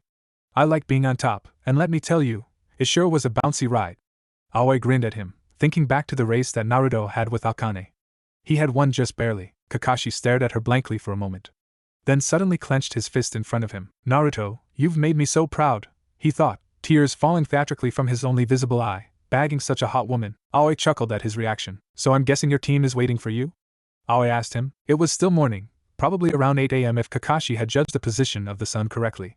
His own team had been waiting for him since 5 a.m. as he had instructed, so he'd probably go meet them in about an hour. They'd be angry, that was for sure, but after waiting for him for 3 hours yesterday, they should have done enough research to know he'd be late again. Then again, if they disobeyed him and met up with him after the time he had appointed, his shadow clone would dispel and he would purposefully get there before they did. And of course, they'd suffer the consequences. It definitely wasn't fair, but that's why it was fun. Jounin were allowed to play their mind games after all. Well, I'll probably meet up with them in an hour, Kakashi replied. Aoi snorted in amusement. It's been a long time, Kakashi, Aoi said, smiling sincerely at him. Was Kakashi's only reply. Kakashi definitely did know her. It was back when he had just acquired his Sharingan. His sensei and he were given a rescue mission for a Genin team that had been caught between a rock and a hard place. Or rather, stone ninjas and a hard place. It was an unusual mission for 2 Jounin-level ninja to receive, especially one of such legendary skill as the to-be Yondaime Hokage, but there had been a main house Hyuga member on the team, and village politics required that she, or at the very least her body, be brought back safe and sound, lest the enemy acquire the Byakugan. That particular Hyuga was Aoi. Of course, it was never that simple. The mission hadn't gone as expected, and the result was the Yondaime having to rescue Aoi from a gruesome fate of rape, dissection, and eventually death. Her teammates, however, didn't return. The actual story was much more complicated than that, or so he heard, but as he and the Yondaime had been separated during the course of the mission, he didn't know it. Kakashi cleared his head of these thoughts. They weren't his to dwell upon. And what about the rest of your team? Kakashi asked. Aoi waved him off. I've known the other 2 for ages. Well, Hikari obviously since she's family, but Akane is her best friend, so she's a regular at the compound. Aoi explained. Then it seems as if Naruto is the odd one out, Kakashi surmised, tapping his chin thoughtfully. Aoi frowned, though it was in partial agreement. Well, as far as I know, Hikari and Akane aren't discriminated against him despite the negative light Naruto's been portrayed in, Aoi said, her tone slightly signifying disapproval, but I don't think they associated with him during their years in the academy, so there is still a gap between them. They get along and are friendly with each other, but they aren't really friends yet. I think that, subconsciously, they're just trying to get along because they know that they'll have to work together, and they don't have any previous animosity between them, so that helps. Of course, they wouldn't really become good friends in just a day, so it's probably as good as it gets, Aoi said. Kakashi's eye had traveled back to his orange book during her explanation, so she couldn't be too sure if he had actually listened or not, but he probably heard. And in terms of skill, Hikari is already a decent kunoichi. She has excellent chakra control, but that's to be expected of most Hyuga. I've been secretly watching her develop her own taijutsu style using Juken, so she doesn't know that I know, but she sort of made a bastardized fighting style based on mine, Aoi explained, not even caring that she was giving away her Genin's fighting style to a person that Hikari didn't even know. Akane, however, she just plain sucks. Her chakra control is slightly less than average in ratio to her reserves, and her taijutsu is by the book, but she's slow and weak. Even in terms of running, she's way too slow. Her moves are easy to read, and she panics even in spars. Even her mindset is all wrong. She's too outgoing and trusting. She's definitely not ready, just fodder at the moment. But she has a lot of determination. With a lot of help, she could go far, considering she's an Uchiha. But not yet. If Naruto weren't dead last, she'd have been it for sure. Aoi frowned, this time with angry undertones. I really worry about her, despite her being from an enemy clan, Aoi said, simulating quotation marks with her fingers. She tries to hide it, but I know that her clan resents her and scolds her for not living up to their damn standards. Hell, they've even done it publicly. Sadly enough, my clan can be the same. Akane did, however, have a lot of pride. But even that could be, and had been, broken. Aoi could count on one hand the number of times that she had held Akane to sleep through the painful, tear-filled nights, trying to help her cope with the rejection of her own family. And Aoi could certainly sympathize with the girl. She knew the feeling. But that was something too personal. Kakashi had, in his own way, asked her for a basic rundown of Naruto's possible team, but Aoi could never betray Akane's trust like that. And of Naruto? Kakashi asked, not wanting to go deeper into the miseries of the Uchiha. From what I've seen so far, I'm honestly a bit disappointed, Aoi said, closing her eyes and smiling as if in resignation. I knew that he was labeled the dead last, but I took it with a grain of salt. But when I observed him later, his hands have no calluses, and his frame is wiry, as if he doesn't have much physical conditioning, and his chakra control is extremely poor. But that's to be expected, since he has a lot of chakra. He seems as determined as Akane, but I don't think he's ready either. As much as I want this team to pass, it doesn't look like it'll work. Aoi finished off. Kakashi hummed in response. Well, you won't know until you test them. They may surprise you yet. It's best not to write them off early, Kakashi advised her. She obviously had the wrong idea about Naruto. Yeah, what about you, One Eye? Going to fail your team again? Aoi said, poking fun at him. Actually, I think that this team will pass. Kakashi rebuked, not looking up from his book. Uchiha Shinji is the key. Uchiha Sasuke is willing to work with him, and he'll be willing to work with Harino Sakura. She's, unfortunately, a fangirl, but that might work in their favor. She probably dreams about the fact that Sasuke needed her for something, no matter how trivial. Aoi pouted at his quick explanation. No fair, I have to go on and on about my team, and you conclude yours in like 10 seconds. She complained. Kakashi chuckled, though Aoi wasn't sure whether it was at her comment, or at something he read in his Ika. Well, I guess I should probably leave a little bit earlier than expected. My team's probably irritated enough already. Kakashi said in his usual bored tone, though I'll probably take my time and walk there. Don't want to sprain anything now, do I? Yeah, I guess you're right. I should probably head over to Field 9. I didn't book it or anything, so I'll have to kick off any stragglers that are there. Aoi said, but honestly, Kakashi, show a little enthusiasm. You always sound so bored. Hey, next time you have fun with Naruto, do you mind videotaping? Kakashi asked, suddenly enthusiastic. Actually, why don't you forget about that midget and the two of us can have some fun together? When Kakashi erupted in smoke after Aoi struck him with her jukin, she wasn't too surprised that the Kakashi that she had been talking to for so long had been a Kage Bunshin. Elite jounin like Kakashi were tricky like that. Yugogo Nichin. Yugogo looked over at Naruto, who was stretching out in preparation for his upcoming battle. She had been surprised to learn that Naruto had not gone to Kakashi, who was sure to get him. Naruto had barely ever been in class, so he became the dead last by default, but Yugogo didn't scold him for it, mainly because of his training. There was also the fact that she had heard through the grapevine that Kakashi would get Uchiha Sasuke, who was most likely going to be the Rookie of the Year, so the dead last would also be on his team. Meaning Naruto. With Kakashi actively participating in Naruto's training, Naruto would go much farther. When Kakashi had told her that he had traded Naruto for someone else, she had been furious. And after hearing Kakashi's explanation, her fury died into awe, at both the thought that Kakashi had invested into Naruto's future and also at the implications of what it would mean. Naruto was on Aoi's team because of the Jukin. Jukin had always been the prominent taijutsu style of the Hyuga clan, mostly because it was created by them, and it was suited for their Dijitsu, the Byakugan. The purpose of the Jukin, unlike other taijutsu styles, was to enter solidified chakra into the body of the opponent in order to cause internal damage, but more importantly, to be able to close the Tenketsu, the points in the body which emitted chakra. Of course, only the Byakugan could view the Tenketsu of a living being. For a non-Hyuga ninja to close the Tenketsu with Jukin required luck. A ninja that relied on only luck to carry them through their battles would perish quickly. Kakashi's idea was simplistic yet deadly in nature. Naruto needed to learn two main things. The idea behind tree climbing, and Jukin. The seals that Naruto could make using Fuinheim were all sustained in the air. They could only be made through his hands, and when he made hand seals.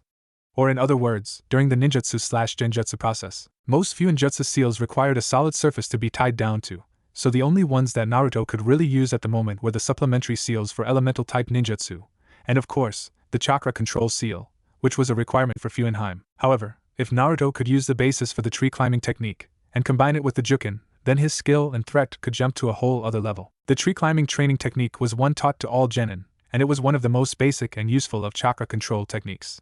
Using their chakra as a sort of glue, a ninja could stick themselves to vertical planes and ceilings. Usually, most ninja and kunoichi would accumulate the chakra to the soles of their feet, but Kakashi wanted Naruto to learn to do it with his hands. Combined with the longer-lasting effects of the Jukin, Naruto would effectively be able to etch seals from his Fuinheim technique into solid surfaces with just a touch, including other human beings. If he were to create a trigger-activated seal that could, say, corrode the blood cells freshly pumped from the heart, he could literally kill anyone he wished with a simple touch. For example, an accidental brush with the target of an assassination mission, and a simple tiger seal later for the Jutsu Kai, then mission over and nobody would be any wiser. A simple touch at the side of a mountain and a correctly timed Jutsu Kai. The explosion seal would cause an avalanche that could bury an entire league of enemy ninja. Yugogo had laughed at the irony. After he learned this technique, Naruto could essentially be considered as one of the most deadly ninja in the entire shinobi world. One of the most deadly ninja in the entire shinobi world, and he was only a genin that was considered to be the dead last of his generation. When he learned this skill, then the Seal Princess technique would truly be a force to be reckoned with in and of itself. Yes, what is it? Yugogo asked. She had to stop the smile that was threatening to form on her face. She was just so giddy at the thought of her little brother becoming that successful. However, the giddiness slipped away as she regarded the sad, solemn expression on Naruto's face. I was just thinking, is it worth it? Becoming a ninja?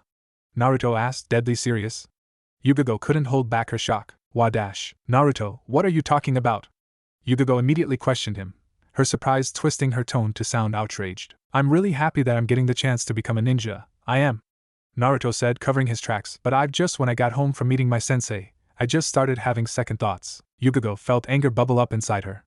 Was his sensei another one of those people that judged him for containing the Kyuubi? A lot of people still despised the boy. There were very few delusional people that thought Naruto to be the demon fox itself, but those people were always stupid to begin with, so nobody really took them seriously. However, Yugogo had been surprised to notice that many people in Konoha held neutrality against Naruto for containing the strongest of the Bijuu. This would have to do, since she couldn't exactly convince someone to like him. But in the end, nobody seemed to like him. He acted as if it didn't, but Yugogo could tell that it affected Naruto more than he let on. And it always confused him as to why they disliked him so. Naruto still didn't know that he was the Jinchuriki of the Kyuubi. Is your sensei? No. Naruto interrupted firmly, ebbing away Yugogo's anger immediately. Aoi sensei has nothing to do with it. In fact, her goal in life is to christen my Hokage robes. Yugogo decided that Naruto was joking with that last statement. What about becoming Hokage? Only a shinobi can become Hokage. The council would never let a civilian have such a position. Naruto, what is bringing this on?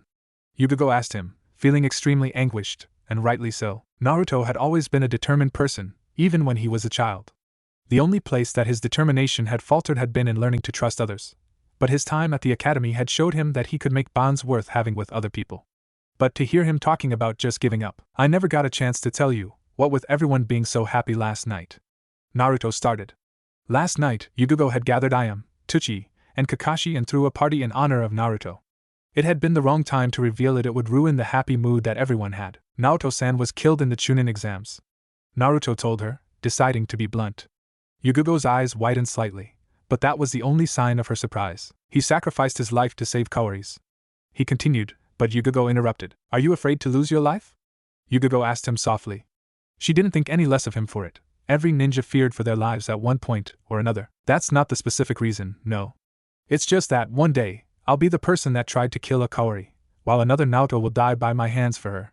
Naruto said, I'll be ending the life of someone else who has teammates and comrades and friends and loved ones. And Yugogo came to a startlingly horrifying realization. She had been so consumed with the idea that Naruto would become one of the best ninja to have ever lived that she hadn't even thought of the implications of what it would mean to him. He would be ending lives that other people cherished. It didn't matter if they were the enemy. It didn't even matter if it was one of the most despicable people in the world. How would Naruto feel if he could kill with just a touch? If he lost control of Fuinheim, and couldn't even touch someone anymore without it resulting in death? But that was what a ninja did. Kill. Naruto, we kill them, so that they don't kill us. That is the harsh reality. Yugogo said, greed, pride, gluttony, lust, hatred, revenge. They exist in everyone. Some ninja fight for it. Some fight against it. Be glad that you are in Konoha. We fight against them. We are considered to be the good guys, but for enough money, even Konoha can become the bad guy. Naruto stated, yes. But you can't escape it, even if you choose not to become a ninja. You will encounter it in your life. Everybody will. Yugogo said, however, it is how you handle it that counts. Will you run away, or will you face it head on? Naruto lowered his head and thought for a moment. Then he met her eyes. Yugogo Nichin. When I become Hokage, I'll change everything. Not only for Konoha, but for everyone. Naruto said, eyes blazing in determination. And it still awed Yugogo every time she saw it, the embodiment of the will of fire that was Uzumaki Naruto. Then, how about I give you a gift that might be of help to you on your way? Yugogo stated, smiling at him. Naruto straightened at the thought of a gift. What is it? He asked, excited. Yugogo leaned forward and kissed him on his forehead, above his left eye. You'll have that forever, she said. Her kiss denoted that he carried with him her love. Naruto just stared at her blankly. No, really, what is it? He asked. A vein bulged in Yugogo's temple, signifying annoyance. Ahaha, I was joking, Naruto said in panic, waving his hands about in a placating manner, before relaxing his features. Thank you, Yugogo Nichin. Yugogo hugged him in response. Naruto ignored the fact that his face was buried in her bust. This wasn't the moment to be thinking about something as foolish as that. I'm going to miss him, Naruto said, his voice muffled because of their embrace. He wasn't crying. He had yet to cry about Naruto's death. I know, was all Yugogo could say. The two siblings in all but blood held each other for a time that felt longer to both than it probably was. I've got to go, Naruto said suddenly, breaking away, it's almost time for my fight. Yugugo nodded in acceptance as she watched him scurry about gathering his things and putting on his sandals. With a wave and a grin, the golden-haired boy left the house. Yugugo's gaze lingered on the doorway where the boy had just been. She loved him so much. More than she would a lover, more than she would a brother, more than she would a son. The title of brother was as close as language could get to what she felt for him. And even then, she felt it was nowhere near close enough. She loved him as much as it was humanly possible without wanting to bed him. Do your best, love of my life. Naruto gaped at her. So, do you like what you see, Naruto-sama? Aoi said, thrusting her hips from side to side. Aoi was dressed in the exact same clothes that he was wearing. Her vest and shorts were almost the exact same shade of orange that his were, and she had exchanged her black spandex bodysuit for a blue one, completing the look. I couldn't find it anywhere, so I was up all night making it, Aoi told him. Hikari sighed in resignation, while Akane was oddly quiet. Naruto looked at Aoi with a face that just said what, seriously? There was a moment of silence where Aoi just grinned maniacally, before she spoke up. Okay, now on to the training ground. Let's go! Aoi shouted, pumping her fist in the air with great exuberance. As they were about to leave, Naruto noticed that Akane looked a bit down. So he reached over and clapped a hand on her shoulder. She looked at him with surprise. Don't worry. We'll be fine, Naruto said, smiling at her. On the side, Hikari smiled softly at Naruto's action, and if they could have seen Aoi's face, they'd noticed that she had a sad smile on her face.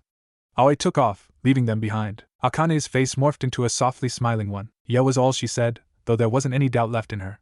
With that, all three teammates, with Naruto in the lead, sprinted after their, hopefully, to-be sensei. The four shinobi ran through the forested training grounds, leaping from branch to branch, dodging between the leaves until they reached an area that was clear of trees. We're here! Aoi yelled out, suddenly stopping in her tracks at the sight of four other people in the clearing. Behind her, Naruto skidded to a halt behind her, and behind him Hikari stopped right before she collided with him. Unfortunately, Akane did not have as much traction with the ground, and so she crashed into Hikari. And like dominoes, Hikari only went forward into Naruto, who ended up ramming into Aoi. The resulting effect was the entire team going down in a mess of tangled arms and legs. A man in green stared at them. No, he stared at them with such overpowering strength and might, that even the ever-burning flames of hell itself might recoil in awe. His name was Meito Gai. As the four split apart, dizzy from their fall, three other people came up behind the green man. One of them was perhaps his much younger twin, for he looked and dressed the same as him. With the flames of youth burning in his eyes was Rock Lee. Another boy, with eyes of white and long brown hair that hung over his beige vest, looked down at the fallen shinobi with a blank expression giving nothing away. He was Hyuga Niji. The last member of their team was a female in a traditional pink dress. Her hair was done up in two buns and her large brown eyes gazed at the four. Tenten looked at them in bemusement. Aoi was the first to act.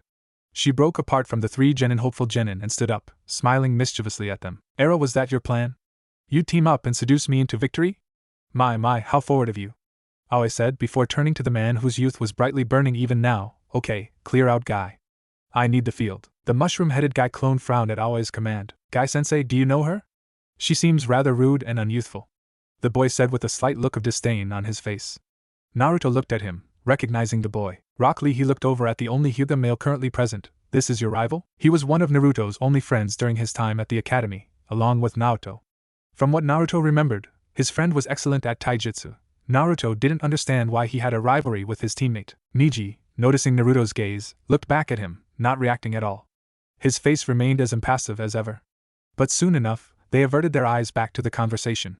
Tenten frowned slightly at their altercation, but said nothing. Aoi grinned at the proclaimed genius of hard work. Now, I don't worry too much about being unyouthful at the moment. She started, slinking her arm around Naruto's shoulder. Naruto-sama is youthful enough for the both of us. Naruto had a feeling where this was going, and he knew it wouldn't end well. And judging by the expression on Hikari's face, she did as well. Akane remained as blissfully ignorant as she always did.